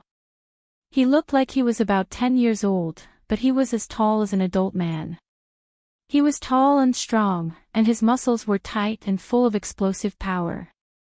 His 2 long legs had amazing jumping power, and he ran very fast. If it weren't for the large number of people in the hunting team, and the little animal hadn't eaten for a few days, it would have run away. The young man, who was called Lang Jun by the servant, sneered and deliberately poked the wolf child's face with the stick in his hand. "Humph, he's half dead. Do you think I'm afraid of him?" The servant flattered, "Lang Jun, you're right. But this animal hasn't washed for many days, and his excretion is also like an animal. I haven't trained him well. If he's now, I'm afraid I'll dirty your eyes. I'll send him to you after he's washed and trained." The young man threw the stick away and said, "Remember to be quick. We're counting on him to turn the tables in the fight." The servant hurriedly nodded and bowed, as if giving a military order. The young man was not in the mood to listen to the servant's flattery. He waved his hand and signaled his guards to leave with him. He didn't see that when he turned around, a pair of dark and wild eyes stared at his face, full of bloodthirst. The young man didn't notice, but the servant did. When the young man left, the servant clenched his fist and threatened the weak wolf child. "What are you staring at? Be careful, or I'll dig out your eyeballs." The wolf kid was raised by the wolves. Since he was born, he had never trimmed his hair. The servants thought it was too troublesome to do so, so they took a pair of scissors and cut off the dirty, smelly, and stone-like hair. Then, they pressed the wolf kid into the cold pool water to bathe him. Every time the wolf kid choked on the water in the pond, he would let out a sorrowful and panicked cry. The servants who were watching the scene would roar with laughter, as if the scene in front of them was very amusing. Half a month later, the wolf child was pushed into the beast-fighting gambling house as a secret weapon. To put it bluntly, the beast-fighting gambling game was just an entertainment for some playboys. They would starve their pets for 2 days before throwing them into the arena for them to fight to the death. The pets that participated in the death match were usually heinous prisoners on death row. The winner would live, and the loser would die without a complete corpse. In order to add to the fun, they would usually set up a prize. The winner would get the prize, and some playboys would take pleasure in this. They would groom death row prisoners to fight and win the prize, which would give them face among their peers. Of course, fights between humans weren't fun either. Sometimes, savage beasts would be thrown in to increase the number of variables. The wolf child was the secret weapon of the young man. In less than a year, the wolf child helped the young man win countless battles. As a price, he was covered with terrible injuries, some of which were so deep that his bones could be seen. Every time he left the arena, he would be drenched in blood. Some people would even laugh and applaud when they saw him bite off his opponent's throat. However, no matter how powerful the wolf child was, he was not invincible. Indeed, he had the fighting instinct of a wolf and a body that was stronger than many adults. But after all, he didn't know how to fight. When he met a capable opponent, he would only lose. When he lay in a pool of blood, dying, his life seemed to be rapidly draining from his body. In a daze, his body was picked up from the ground, and the person seemed to be saying something. What a poor child. When the wolf child learned the human language, he learned that the person who saved him was called Fu Yang, a person who was taller, stronger, and more powerful than him. Every day, he was forced to learn the human language, learn the human handwriting, and practice martial arts at the same time. How could the wolf child be restrained? Naturally, he refused to be disciplined. As a result, he was taught a lesson. What, Fu Yang? Call me daddy. Fu Yang held a wooden stick in his hand and pinned the wolf child. His hands were held behind his back by the wooden stick, and he couldn't use any strength. The wolf child subconsciously growled like a beast, and the back of his head was hit hard. Speak human language. The wolf child, brute force and no brain. I can beat 5 of you with one hand. Fu Yang sneered. The wolf child was forced to kneel on the ground. He twisted and struggled for a long time, but still couldn't break free. He was so anxious that his head was full of sweat. Beg for mercy. Learn to beg for mercy, and I will let you go. The wolf child's eyes were burning with anger, and he said in an unpracticed official language, "Don't even think about it. Okay, you have a backbone. Then let's be like this. When you calm down and learn to think with your brain instead of relying on brute force with your limbs, we can have a good talk."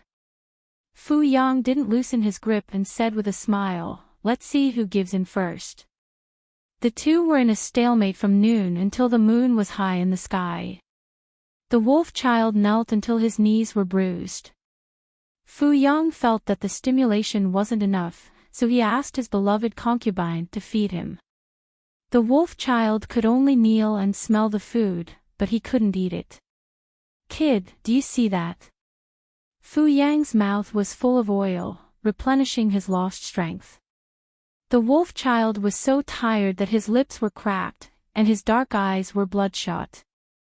The wolf child bared his teeth at Fu Yang and stretched his neck to bite him, but his teeth were almost broken by Fu Yang's huge fist.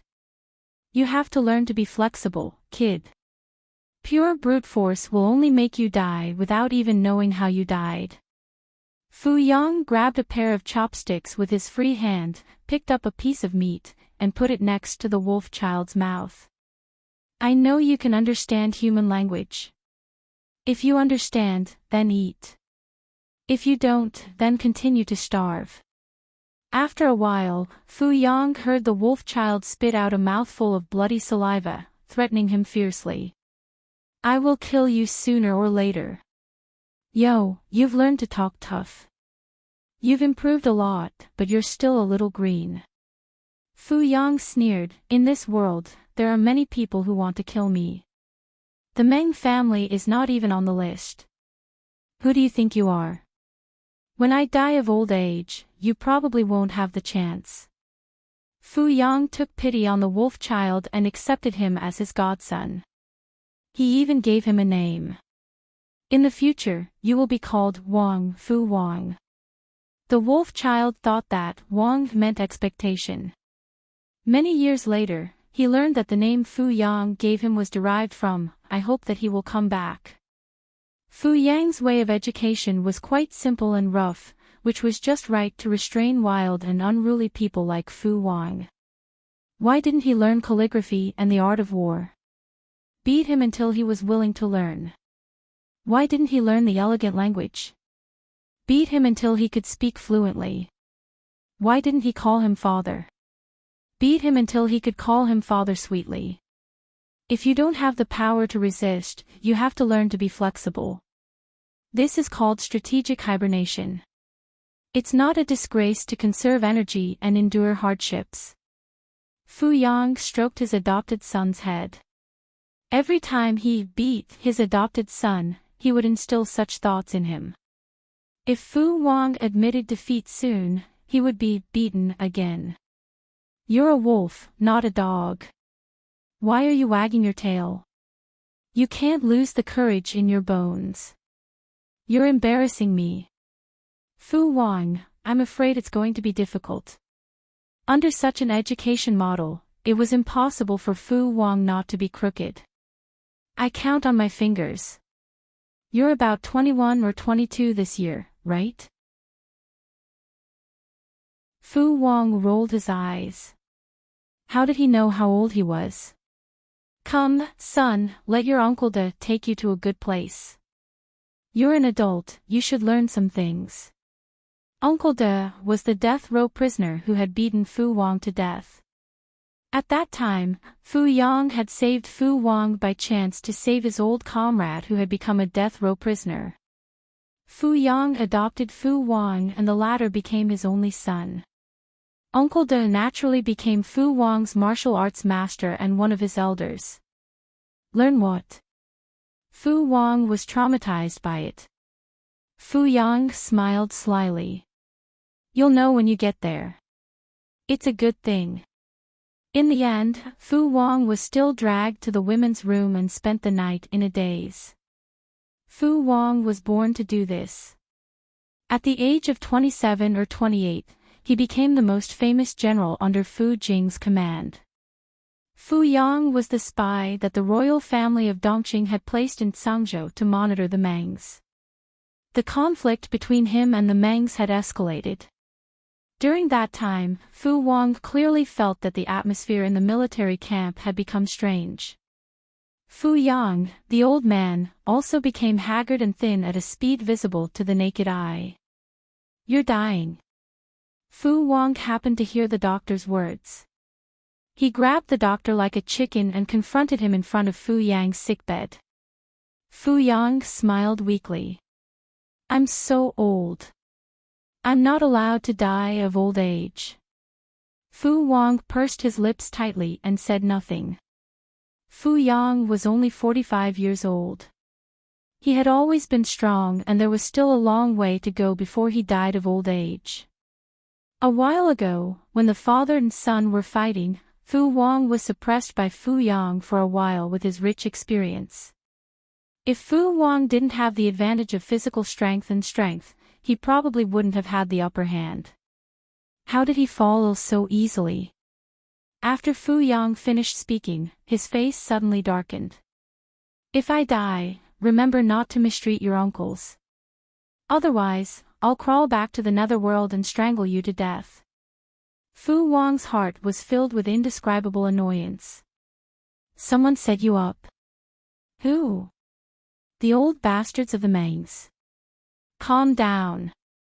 Fu Yang reprimanded with a displeased expression. What's with your reaction?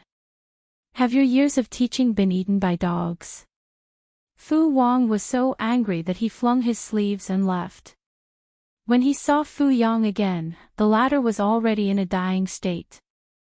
Listen, Fu Yang used his last breath to say, it's not the Mangs. Don't look for the truth. In the middle of the night, Fu Yang passed away. Fu Wang was so angry that he smashed all the weapon racks in the drill ground. On the 7th day after Fu Yang's death, the Mangs, who had been at odds with Fu Yang for many years, sent someone to invite Fu Wang to be their henchman with a smile. Henchman? Do you think you're qualified? The Meng's envoy didn't mind. After all, Fu Wang's temper was well known in Cangzhou. Young general, don't you want to know how General Fu died? Fu Wang clenched his fists. He almost couldn't restrain himself from lifting the envoy and interrogating him. You, the Meng's envoy said, young general, only our family head can protect old General Fu's life's work. Please think about it carefully. A thought flashed through Fu Wang's mind as he thought of a possibility. The royal family. But how could it be possible? Fu Yang, this old man, was loyal and devoted to the imperial family. If Fu Wang had the slightest disrespect, he would have been beaten into a pig's head. How could the royal family deal with old Fu?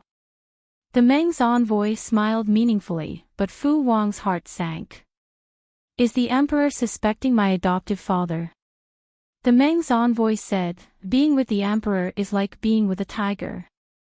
The emperor's heart is unpredictable." This indirectly confirmed Fu Wang's speculation.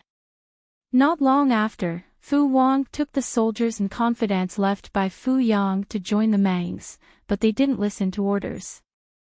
In order to win him over, the Mengs used a lot of money, beauties, luxurious cars. The people of Zhangzhou only said that Fu Wang was an ingrate who turned to the enemy who killed Fu Yang after his adoptive father's death. Some of Fu Yang's old subordinates didn't understand. But Fu Wang did things his own way. The world was in chaos, and the Mengs took advantage of the situation to recruit soldiers and buy horses. The Mengs expanded, but they ignored Fu Wang, who was hiding in the dark. This guy turned the tables and took over the Mengs. He was then recruited by Prince Changshu, who was the most powerful at that time, and became the most valiant general.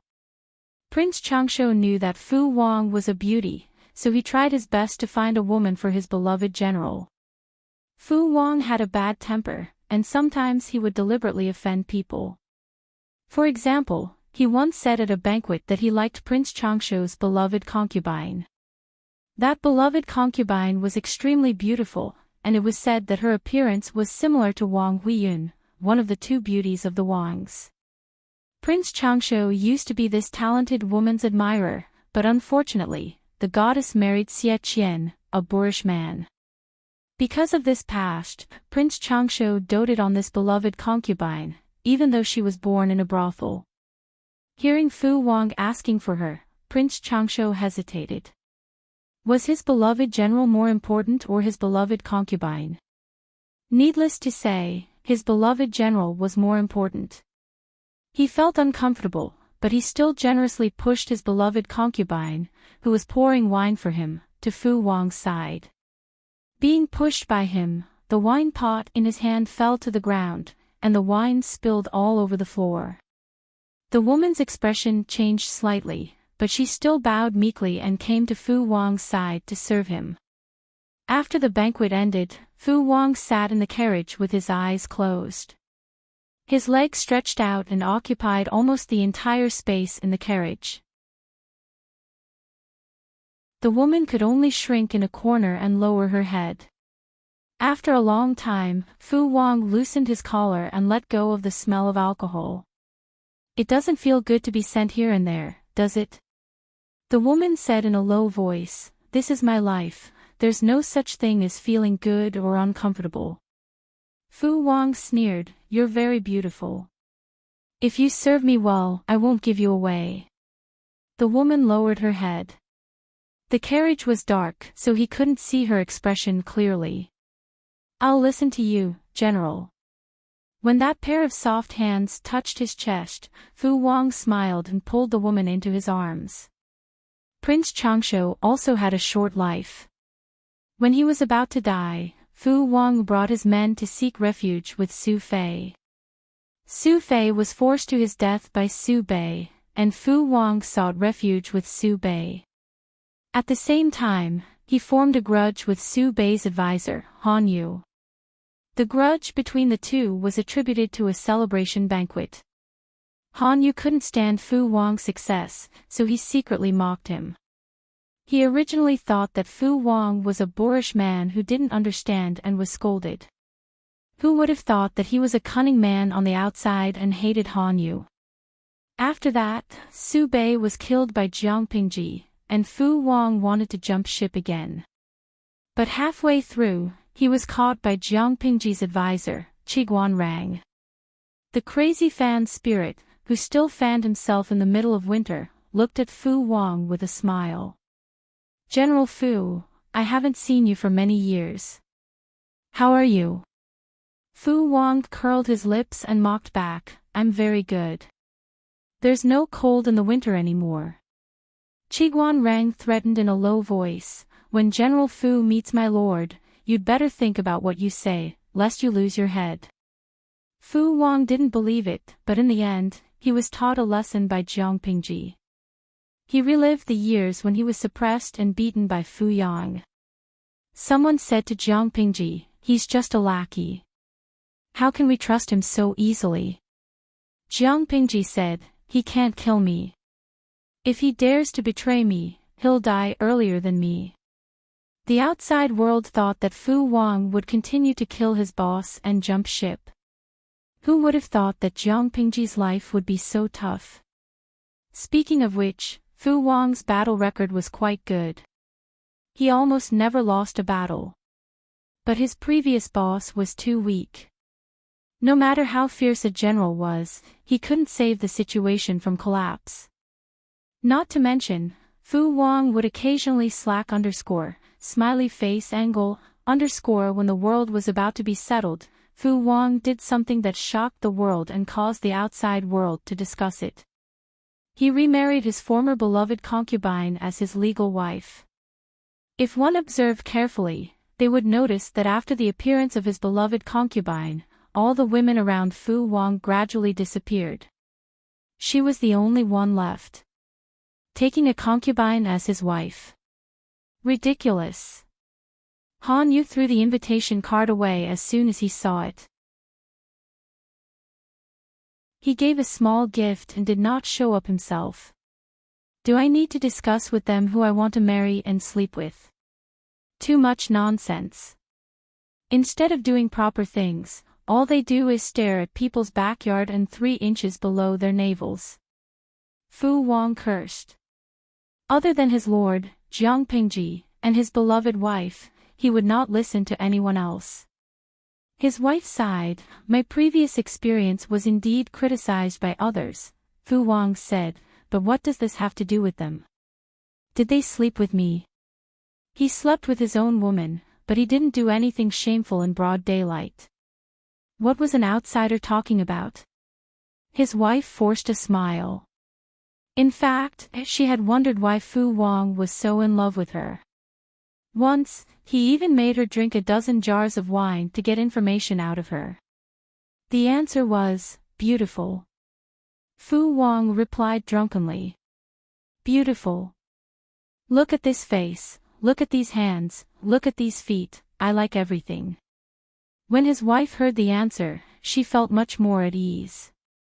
She was grateful to Fu Wang for having a shelter in this chaotic world. She was not like a rootless duckweed drifting everywhere. Genius 1 second remember site address. Mobile version, M.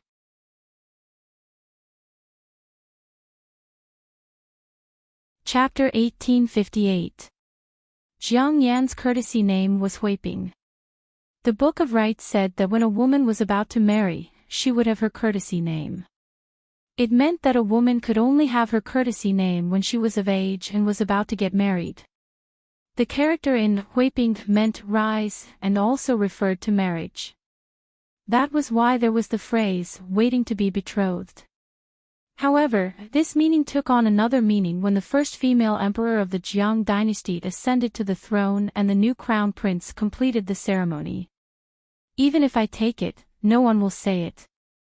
After a long time, except for the history books, no one will remember this character. The coming-of-age ceremony was very complicated. Even though Jiang Yan's physique was different from ordinary people, she was still a little tired after being dug up from dawn until the moon was high in the sky. However, she did not complain no matter how tired she was. Today's ceremony was not bad at all. Jiang Yan knew very well that from today onwards, her mother would slowly retire.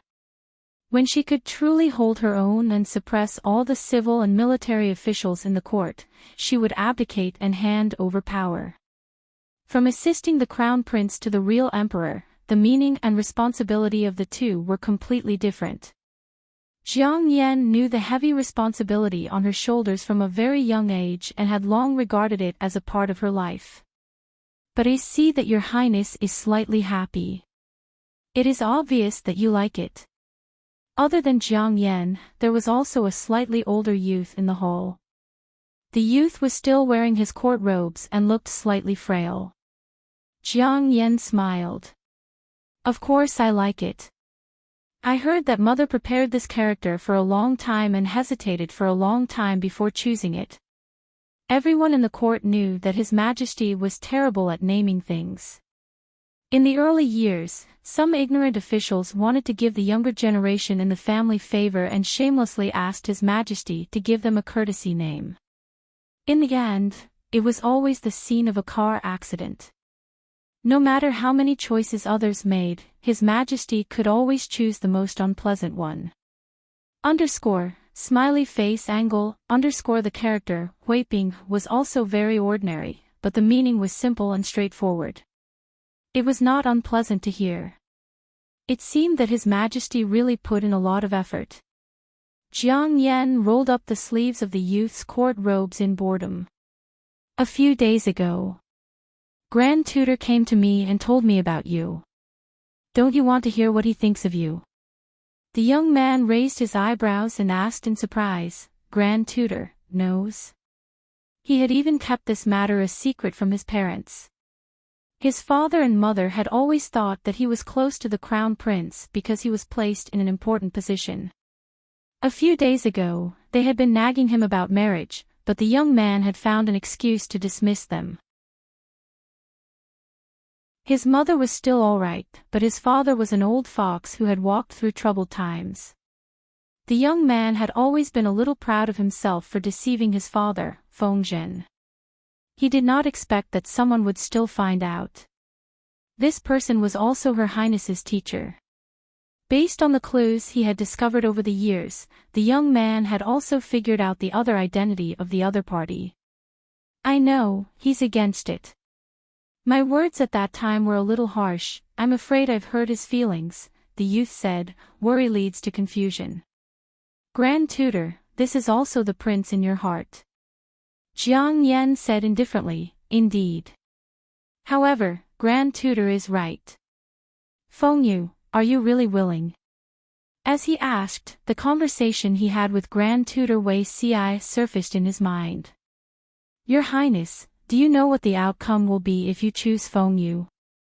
With Feng Yu's looks, he will definitely be an important official in the court in the future.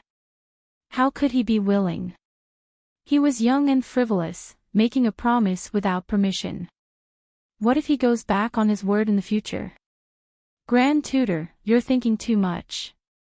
I'm the future ruler of the world. How can I be restrained by a man? It's enough that both parties are in love with each other. What else does Feng Yu want? One day, if he really has a change of heart, I'll secretly grant him a death sentence. The secrets of the royal family and the dignity of the emperor cannot be tarnished. Only the dead can keep their mouths shut. I can let him rise rapidly, but I can also consign him to eternal damnation. Life and death, honor and disgrace are in my hands. If he wants to rebel, it's up to me. Jiang Yan was conceited, but on some matters, she was calmer than her mother. Wei Ci was stunned for a moment, then asked, is he willing?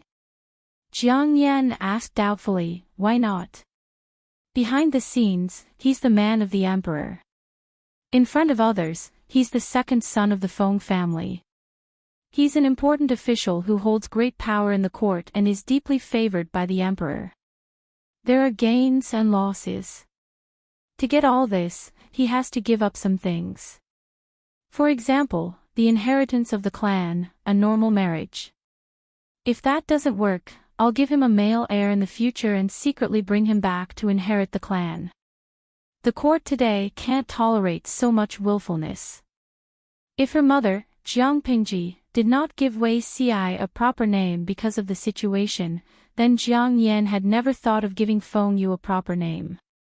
If it wasn't Feng Yu, it could be someone else. It wasn't like she had to be alone. She and Feng Yu were in love. Rather than saying that they liked each other, it would be better to say that Feng Yu was the man of the same age that she was most familiar with. They didn't hate each other. They were familiar with each other. She also had the confidence to control everything about Feng Yu without going overboard. For Jiang Yan, who only cared about politics, Feng Yu was the most effortless and worry-free choice. The country, the court, and the people were what she should be concerned about. A man was just a necessary condition for her to give birth to an heir. If Feng Yu hadn't taken the initiative to expose this layer of window paper, Jiang Yan also planned to get someone to find a suitable target in private. If she chose to do so, she would most likely kill him after using him. Jiang Yan needed a seed that could make her pregnant and give birth to a high-quality heir, not a man who would take care of the backyard for her. She didn't need any hidden dangers. However, Feng Yu was the son of an important minister in the court, Feng Zhen. He was also one of the heavenly sons. Since she could not kill him after using him, she could only keep him for future use. Feng Yu also agreed. Jiang Yan said, "He took the initiative to mention it to me. I feel that this person is very tactful. He was my study companion since I was young. It's good to know him well and use him. Anyway, I have to have an heir. Why not find someone who is pleasing to the eye, tactful, and can help? At least, I don't need to get to know him." Wei Ci sighed. Compared to his father, Feng Yu's ability to read people's minds surpasses his father. He understood Jiang Yan's thoughts. He took the initiative to give in and sacrifice himself in exchange for a favorable impression. "I like to deal with smart people. Feng Yu is very tactful. There's no need to think too much. There's too much deception in the court. It's rare for someone to be willing to be honest with me. This feeling is quite refreshing." Jiang Yan said lightly, "Grand Tutor, you don't have to worry that I'll be at a disadvantage. No matter how clear Feng Yu is about my thoughts, I allowed him to see it. He can't turn it over." Faced with Jiang Yan's question, the youth Feng Yu smiled and held her hand to touch his face. "To be by Her Highness's side has been my obsession in this life. Now that it has finally come true, why should I regret it?" He was educated to give everything for the person in front of him. Feng Yu did the same. But he also had his own selfish motives. Other than himself, no one else could have closer contact with her. Feng Yu had thought that he would be an exception to her. Until Jiang Yan revealed the idea of looking for a good seed, he knew that he was wrong. With Wei Ci as an example, Feng Yu also knew what risks he would face if he dared to like the crown prince. In Jiang Yan's eyes, the political affairs would always belong to the first wife. He could only be a virtuous and capable second wife. Want to be promoted? He would only have a chance if he endured for more than 20 years until she abdicated. Even if the chance was slim, there was still a chance, right? Jiang Yan said, "Then remember what you said today. Otherwise, you will know how different I am from Mother." Mother would not kill Wei Ci, but she would kill Feng Yu. Feng Yu said respectfully, "I will remember." Jiang Yan dealt with most of the government affairs that had piled up for the day. Then she asked the servants to prepare hot water to bathe and wash up. When she came back, she said to Feng Yu, "It's late, let's settle down." Feng Yu's eyes flashed with a trace of astonishment. Seeing his reaction, Jiang Yan seemed to emphasize angrily, "After today, I am already an adult. What can't I do? It was just sleeping with a man. As the crown prince, why couldn't she do it?" Feng Yu, as crown prince Jiang Yan's most trusted person, Feng Yu also had his own place to sleep in this palace. But today was different. He did not sleep in the side hall that he usually slept in, but in the main hall's main courtyard, on the crown prince's bed. The next day, Jiang Yan specially asked the servants to prepare red dates and white fungus soup for breakfast. She hated sweet food the most. Red dates had been on her blacklist for a long time. Suddenly hearing that Her Highness wanted red dates and white fungus soup, the kitchen was a little confused. Red dates, blood nourishing. The serving maid then remembered that Her Highness's period had just ended 2 or 3 days ago. But, Her Highness's blood volume had always been very small. She usually left after 1 or 2 days. It shouldn't be to the extent that she needed to drink red dates to nourish her blood, right? I just suddenly wanted to taste it. Why do you think so much? Unlike Jiang Yan's deep hatred for red dates, Feng Yu was extremely fond of them. Yesterday, it seemed that even his mouth had the taste of red dates. Jiang Yan suddenly didn't hate it so much. She wanted to taste it when she got up in the morning, so she asked the servants to bring red dates and white fungus soup. The taste was not as strong as yesterday's. After drinking a bowl of red dates and white fungus soup, this thought floated in Jiang Yan's mind. After the coming-of-age ceremony, Jiang Yan's busy days became more and more intense. She was still the crown prince in name, but the government affairs she handled were no different from those of the emperor. The frequency of her mother's advice also increased. Mother's body is getting weaker. Jiang Yan's mood was indescribably complicated when she saw that her mother, whom she admired since childhood, was also weak and sick. Feng Yu said in a low voice, it said that His Majesty privately ordered people to make new dragon robes 2 months ago, and the size is the same as your highness's. The abdication of Jiang Yan had been rumored since the day she became an adult. This was a signal from His Majesty to test the officials. Now that even the dragon robes had begun to be made, it was obvious that the abdication was approaching. Jiang Yan said, Mother wants to abdicate. All the officials know about this, but whether she can abdicate successfully, I'm afraid it won't be as Mother wishes. She had long expected that her mother would make a big move before abdicating to remove the last obstacle before her ascension to the throne, but she never thought it would be such a big move. In one day, 2 of Jiang Yan's 3 blood relatives died, and the other one was half dead. When she heard that the Grand Tutor was forced by the rebellious officials to commit suicide in front of the palace, she felt as if she had fallen into an ice cellar, and an endless chill rushed from the soles of her feet to her brain. Wei Song. These 2 words seemed to be squeezed out of her molars. Feng Yu saw the strong killing intent bursting out of her eyes. Your Highness, His Majesty summons. Feng Yu lowered his head and didn't look directly at Jiang Yan's face. He also knew that Jiang Yan probably didn't want anyone to see her expression right now.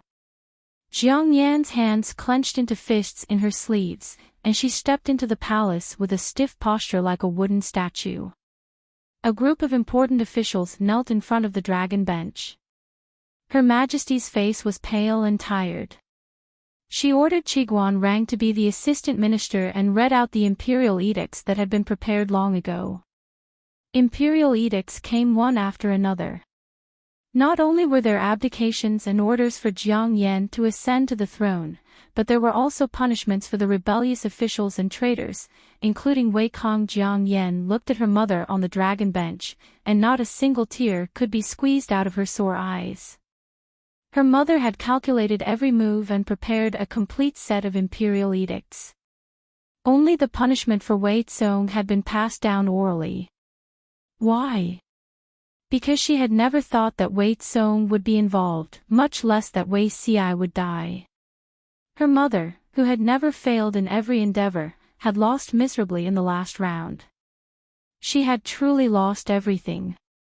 Wei Tsong was punished to guard the imperial mausoleum for 12 years and was not allowed to leave before the deadline. 12 years was enough for Wei Tsong to think things through, and it was enough for Jiang Yan to let go of her desire to kill him. Mother won't be around for long, and now she even wants to scheme against her daughter. So what if she wanted to kill Wei Tsong? Once the person in front of her, Long Yubin, became the late emperor, who in the world could stop her from killing a person? Her mother said, if he really did kill him, you'd be the one regretting it. Jiang Yan said, but he killed 2 of my family members. Her mother smiled bitterly. It's not his fault alone. Your father and I also have unshirkable responsibilities. We've treated him badly, just like you. This was the first time Jiang Yan had heard the words, me, and your father, from her mother's mouth. The moment she heard these two words, tears flowed out of her eyes like she was about to collapse. I've really treated you badly. You should have lived for me. However, how could a person at the end of his rope still live? Before the morning sun rose, the funeral bell rang. Under the support of her officials, Jiang Yan became the rightful monarch. Mother didn't wait until the day the sun rose, nor did she wait for the opportunity to abdicate the throne and travel the world with that person. Jiang Yan held back her emotions. As she handled her mother's funeral, she ordered people to secretly handle Wei Xi's funeral rites.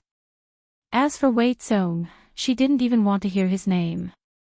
Not many people knew about her envy, jealousy, and indescribable hatred for Wei Kong. A farce took away 2 insiders. The only one left accompanied her through the most difficult period of her life. It was only when the coffin carrying her mother's body entered the imperial mausoleum that everything settled.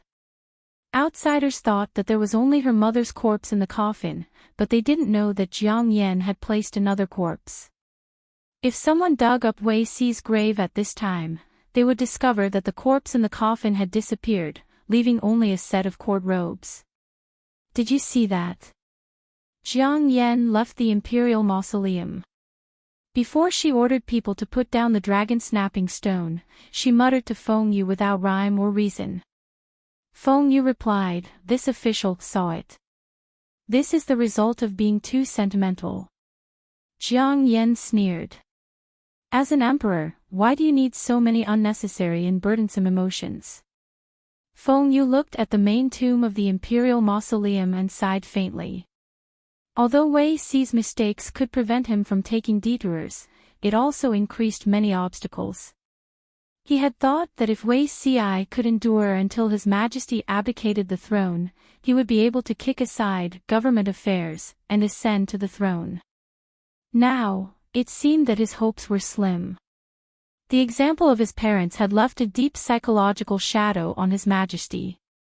He didn't know if he could get over it in this life. 12 years later. His Majesty looked at his daughter, who was reading late into the night, and let out a complicated sigh. Feng Yu said, "Your Majesty, did you go to see him today?" For so many years, Feng Yu had never dared to step on a landmine. He had always addressed Wei Zong as he. His Majesty said, "I did. He's not young anymore, but he's still alone. He's as simple as before. He hasn't made any progress after so many years." Feng Yu was startled when he heard that. He was very familiar with Her Majesty, so he knew that her tone when she mentioned Wei Zong was completely different from before. "I forbade him from stepping foot into the capital for the rest of his life, but I will give him a chance if his son is promising on account of his old friendship with the Grand Tutor." Feng Yu listened without saying a word. Her Majesty continued, "I quarreled with him. It was the only time in my life. I felt much better after saying what I wanted to say." She was jealous of her younger brother, but because of her status as the heir apparent, she had to learn to restrain her true emotions.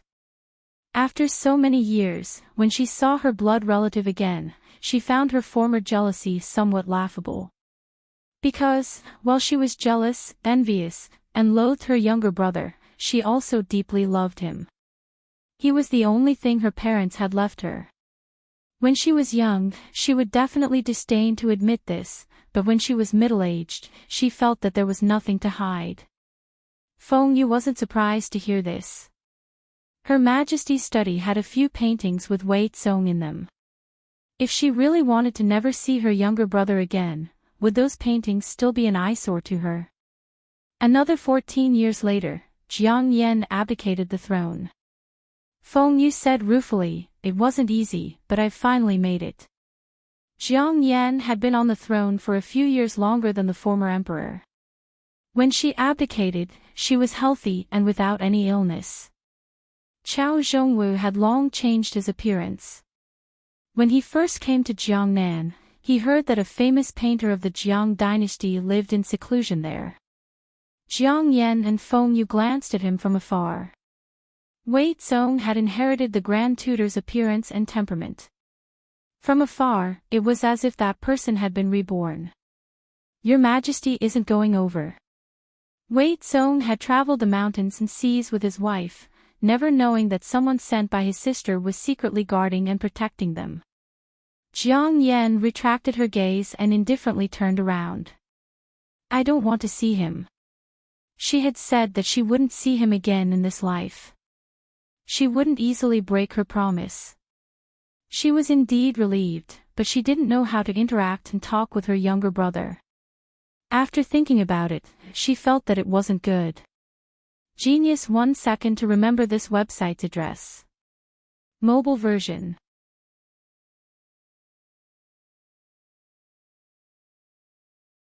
Chapter 1859. The imperial censors of the Jiang dynasty were a very strange group. From the emperor to the officials and even the commoners, there was almost nothing they did not dare to offend.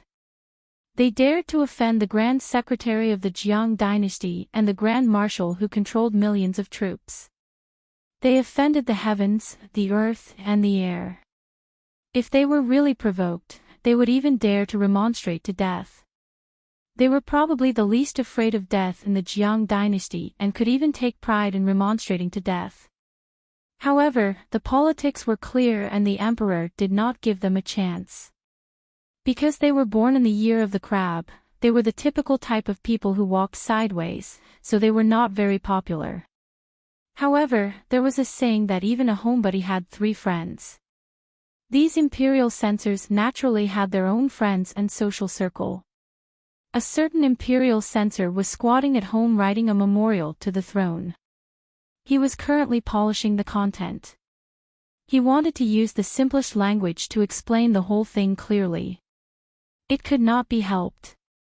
It was not easy to be an imperial censor these days. A while ago, the picky emperor criticized them for wasting words. Not only the imperial censor, but the memorials and secret memorials of other local officials were also criticized by the emperor and publicly sentenced. That local official probably wanted to show his existence to the emperor and sent 2 or 3 memorials to pay respects in a month. January, how are you, Your Majesty? It is snowing here. Today, I ate 3 more bowls of rice for the auspicious snow and a good harvest. You should eat more too. February, how are you, Your Majesty? In a few days, it will be Your Majesty's birthday. Your subject will kowtow in the direction of the capital, wishing Your Majesty a long life and a happy birthday every year. March, how are you, Your Majesty? The flowers here are blooming. I found one while walking today and broke it to send it to you. April, how are you, Your Majesty? Spring plowing is over and summer planting is about to begin. I am working hard for the people today. October, how are you, Your Majesty? Today, I saw a good harvest and ate 2 more bowls of rice. The rice is very fragrant. Do you want to mail 2 caddies to you? November, how are you, Your Majesty? Are you there? After summarizing the performance this year, I found that the lives of the people in the county have improved a lot. December, how are you, Your Majesty? The new year is coming. How are you, Your Majesty? I have been working hard for the people for the past 2 days and caught a cold and fell sick. This was a rather cute memorial. Although it was a lot of nonsense and was suspected of acting cute, there was at least a little bit of substance. Some were simply, Magistrate, hello, Your Majesty, are you there? Your Majesty, yes, what's the matter? Magistrate, hello, Your Majesty, are you there? His Majesty. Your Majesty, I'm here, what's the matter? Magistrate, hello, Your Majesty, are you there? His Majesty, speak if you have something to say. What's the point of always asking if I'm here or not? Whether it was those who acted cute or boasted, or those who played the recorder, they were all pulled out by His Majesty for a long time, which resulted in an increase in the workload of the imperial censors. Not only did they have to pay attention to the officials and monitor the emperor, but they also had to describe the movements they discovered in simple and straightforward terms. However, this was the pleasure of the imperial censor. There was no need for outsiders to know. As he was writing, the housekeeper outside said that a friend he hadn't seen for a long time had come to visit. The imperial censor happily put down his brush and went to receive his friend. Before he entered the main hall, he heard his friend covering his face and sobbing. He hurriedly asked, "What's going on?" The imperial censor's friend was also an official, but he was a low-ranking official. His friend cried, "It's so hard." Fu Jingtu took advantage of his power to commit murder. There is no justice in broad daylight. Imperial censor. Fu Jingtu. Wasn't he the Grand Marshal who was greatly favored by His Majesty and the leader of the generals? He was a ruthless man. Did he beat me up? His friend cried and nodded. His whole face was bruised and bruised. It was a miserable sight. The imperial censor said angrily, "This Fu Jingtu." His friend came to find him in the hope that he could use his power to report this matter to His Majesty and the heavens. And the imperial censor did so. This was the capital, not the border, and not Fu Wang's military camp. He couldn't do as he pleased under the emperor's feet. Little did he know that Fu Wang didn't hide the fact that he had committed murder. He had done it openly and brought his children to the imperial censor's door. Fu Wang beat up the old, and his children beat up the young. The next day, the imperial censor who had called Fu Wang had a tacit understanding. However, Fu Wang wasn't afraid at all. He looked as if he had hit the right person. He really didn't think that he had hit the wrong person. Even when Hui Jun asked him to keep the peace, he didn't give in. It was rare for him to take a tough stance. Hui Jun smiled bitterly. "General, why are you doing this? There's no need to offend so many imperial censors just for me." Fu Wang said fiercely with a straight face, "You're a woman. Just listen." Hui Jun glanced at him fiercely. Fu Wang immediately cowered. "Madam, you don't know. This is called a teaching by example." He was teaching his child what to do and what not to do. This was what an alpha wolf should do. Hui Jun sighed. "But I don't care anymore. General, the story had to start from the birth of the twins. The son was called Fu Axian and the daughter was called Fu Zhen. This pair of twins was a tyrant among their peers.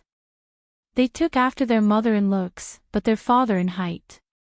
They were always a head taller than their peers. The son was not of age yet, but he was taller and more muscular than many of his uncles.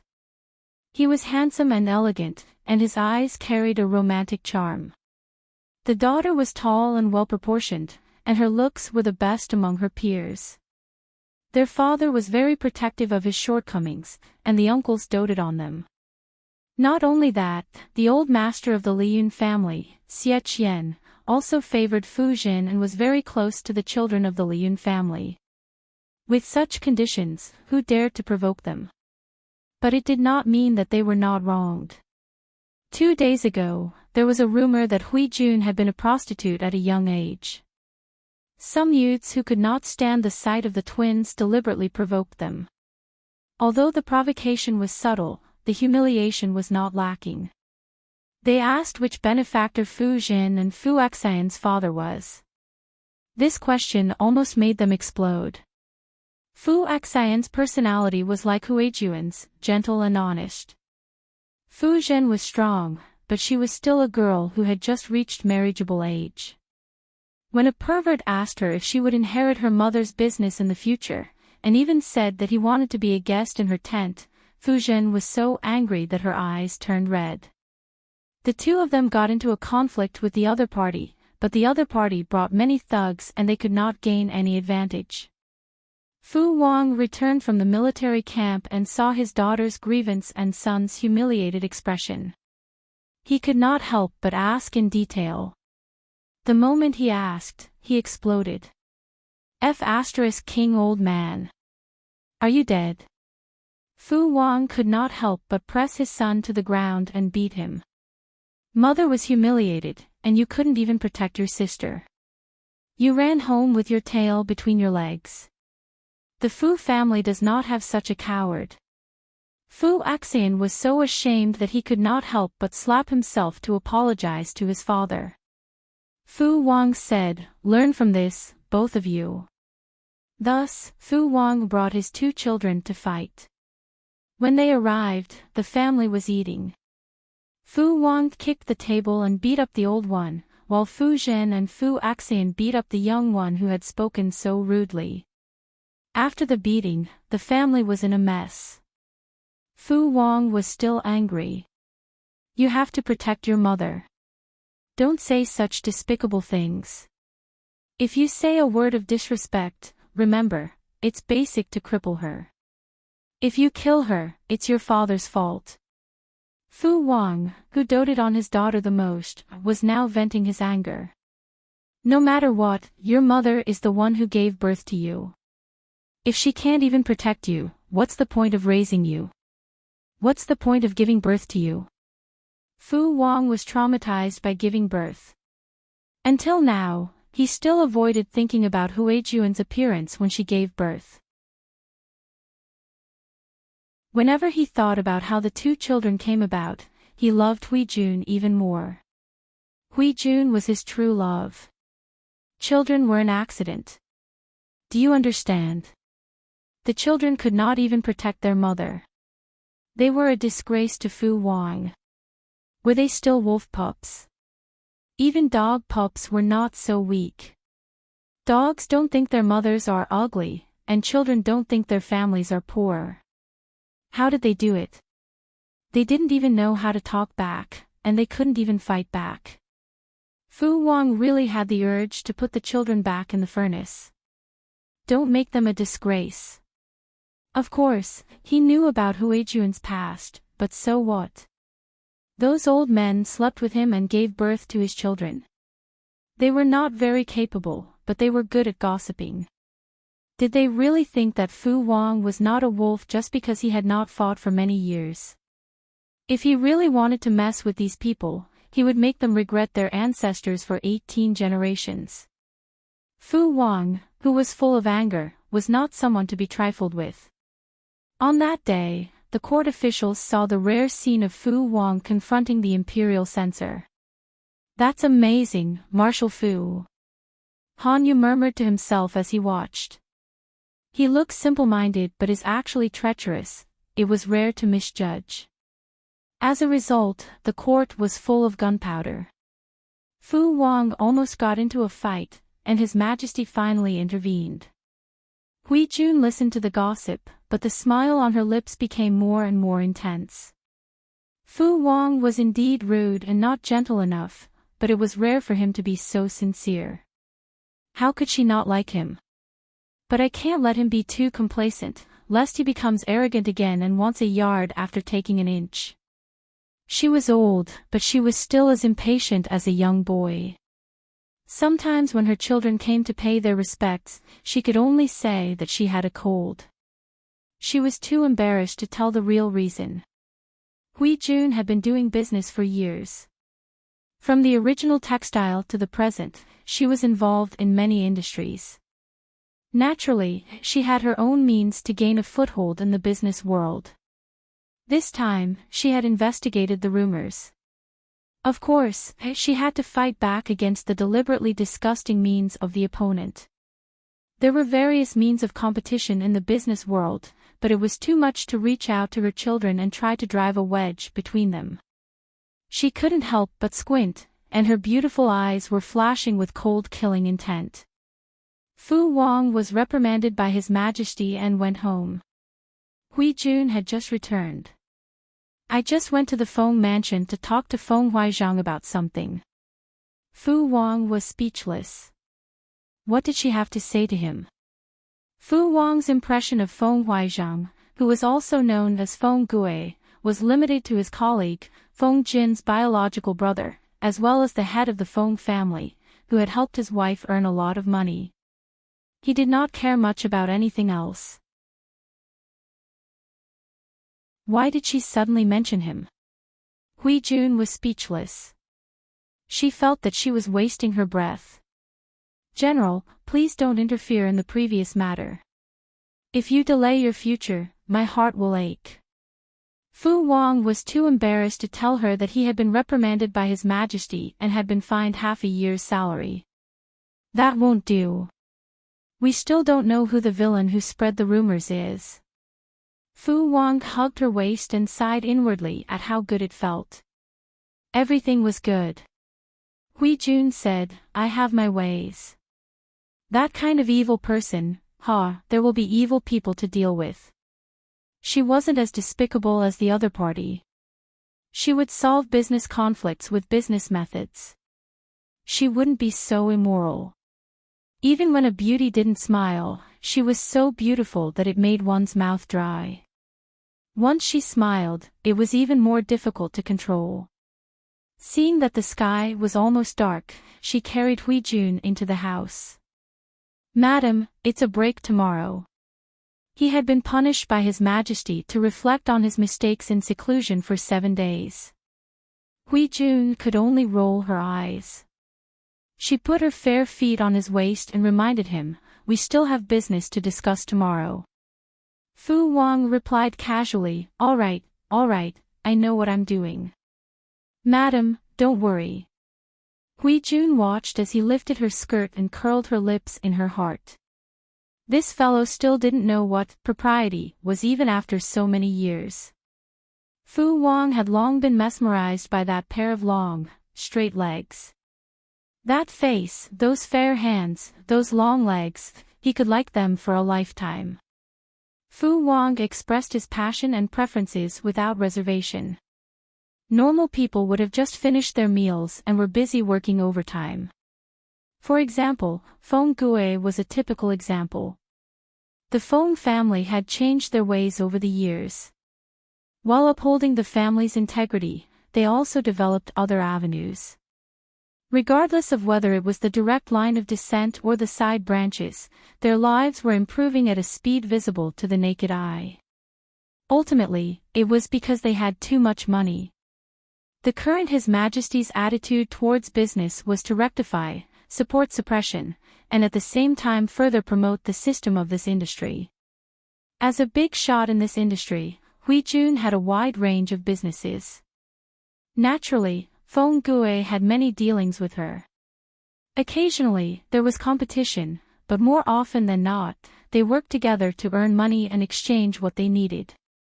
The methods they used were all approved by their superiors. Although they weren't profiteering, they accumulated over the years. Over the years, money had been rolling in, and they had paid a lot of taxes to the national treasury. Everyone else thought that Hui Jun's backer was Fu Wang, but Feng Gue knew that this woman's true backer was the current emperor. Not long ago, Hui Jun came to him and said that she wanted to use a vicious method to suppress a certain opponent. This was the direction in which she wanted to kill her opponent. Hence, here came the problem. Should he help? Or not? Today, the leader of the Feng family was also vexed over trivial matters other than his younger brother. Genius in a second, remember this site's address. Mobile version.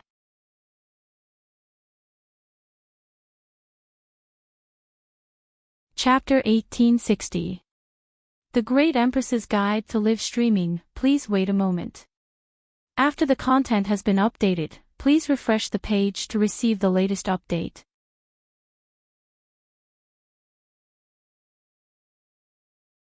Chapter 1861. 100 years of life was like a long dream.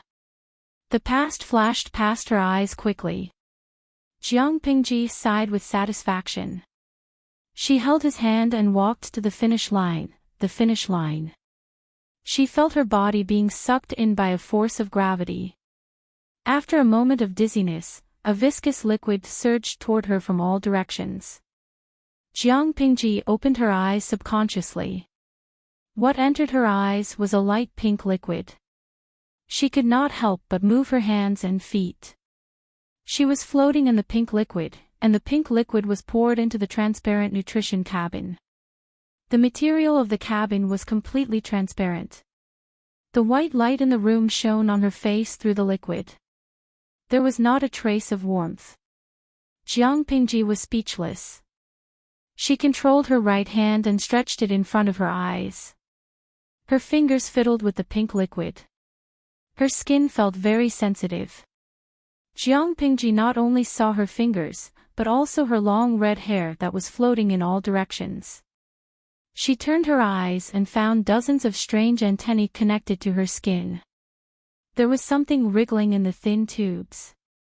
Probably because she had stayed in ancient times for too long, when she lifted her feet and saw her bare legs, the first thought that came to her mind was that some bastard had taken off her clothes. Jiang Pingji turned around in the liquid. Her toes moved slightly, and her whole body swam forward. Her body was full of strength that she had not felt for a long time. Every inch of muscle and every cell was young and energetic. She raised her hand and put her 5 fingers on the transparent cabin. She did not feel the expected coldness. Instead, it was warm and delicate, like human skin. Jiang Pingji could not help but bend her fingers and knock. She did not use much strength, but the cabin actually sounded a red alarm.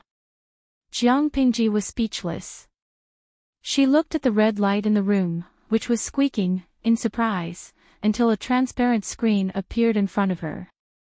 You just woke up and you are so energetic. It seems that you have recovered well. An unfamiliar red-haired man appeared on the screen. He had a high nose and deep eyes. His eyes were crimson, and he looked very exotic. Jiang Pingji blinked her eyes and opened her mouth to form 2 words. Sky Brain. The man laughed. It seems that you have not completely forgotten your identity. I thought that you would need some time to recuperate after going through a long time travel.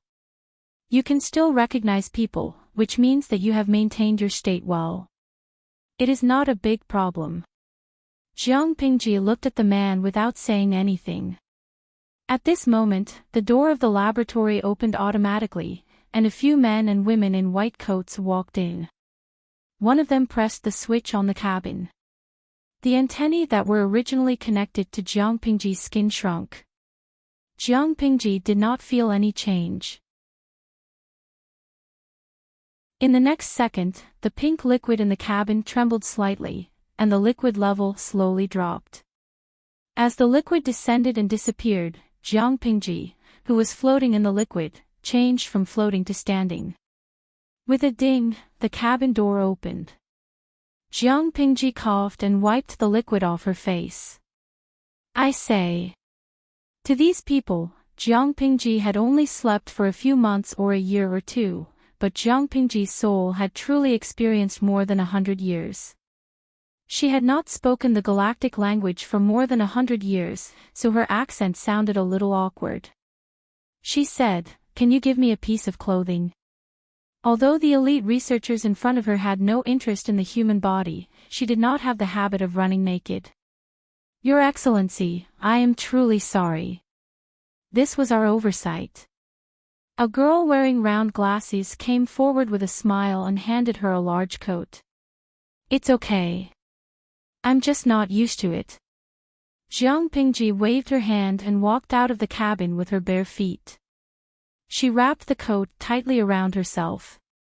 She had just woken up and was still a little confused. She needed time to distance herself from her memory and figure out the whole story. Is there anything to eat? I'm hungry. She did not feel hungry, but she wanted to eat now. In fact, during the days she stayed in the cabin, her body's muscles maintained vigorous activity, and the nutrient solution did not end. Logically speaking, she did not need to eat, but since Your Excellency said she wanted to eat, they could only try their best to satisfy her. But, when Jiang Pingji saw the 2 nutrient solutions that were handed over, she was silent. Jiang Pingji was speechless. Was she that miserable? She was a great hero of the Federation, after all. It was too much to only give her 2 nutrient solutions as consolation. Alright, how many years had it been since she had taken a nutrient solution? It was like reliving the past. Jiang Pingji took it with a smile. She ate one and almost vomited. Was the commander of the Federation army not even worthy of a fruit-flavored nutrient solution? He actually gave her one that tasted like plasticine. She took a shower and changed into a new set of clothes. Someone pushed the equipment over to examine her. The most important items were genetic and mental tests. Data such as 3-dimensional height could be estimated by sight, but things such as genetic sequence codes and mental data tests were confidential. Of course, the personnel in front of her were all members of the Federation's top-secret research institute. One of them was even the director. With their authority, they could apply to look at Jiang Pingji's physical data. The fluctuations in her mental domain were more than 100 times stronger than before, and the genetic sequence codes had undergone earth-shattering changes. To be precise, it was atavism, inheriting the mysterious power of the ancient ancestors. Her comprehensive genetic data was almost the strongest at the moment. You're in good condition. You can leave after basic rehabilitation training and return to normal work. Jiang Pingji said, I would like to request to speak to the marshal. Why? She wanted a reward. She, Jiang Pingji, never suffered losses. It was not too much for her to ask for a personal reward after helping the Federation overcome a huge crisis and avoid destruction, right? It was indeed not too much. The marshal was not at all surprised by Jiang Pingji's communication request. Before Jiang Pingji applied for communication, the current Sky Brain was talking to him. The Federation could agree to any conditions Jiang Pingji raised at their discretion. Any conditions? The marshal was a white-haired old man who looked like he was in his 70s or 80s. In fact, according to the current technological means of the Federation, it was not difficult to maintain a person's appearance in the prime of his life. Jiang Pingji had seen images of the marshal when he was young. His appearance was okay. It was just that the military believed that an older person would have a more comforting aura. The marshal's appearance was a huge sacrifice. The old fox smiled amiably. Agree to it at your discretion. Agree to it at his discretion meant that he could ask for any reasonable conditions, and he should not ask for unreasonable conditions. Jiang Pingji smiled and said, the Federation needs my luck, right? The marshal said, luck is very mysterious. Even though others think it's very mysterious, in fact, it's an intangible force that really exists and controls a civilization. The Federation really needs it now. This is also the reason why you were chosen to carry out the mission back then. Jiang Pingji was born to be an emperor and had an exuberant purple aura. Her spiritual domain was different from everyone else's. Jiang Pingji said, so. Your Excellency, my request is not to agree to it at my discretion. It must be agreed to. The marshal was not annoyed. He had experienced Jiang Pingji's temper in countless meetings. She was definitely a warmonger. Tell me. Jiang Pingji said, I want Wei Ci. The marshal smiled and squinted his eyes. Who is Wei Ci? You're tuning into the LoveLore Library YouTube channel. We're so grateful for your support, and don't forget to subscribe to join us on this incredible journey through captivating stories. Your generosity through donations truly makes a world of difference, as it's the primary source of revenue that allows me to expand and enhance this channel for you. Thank you from the bottom of my heart for being a part of this adventure.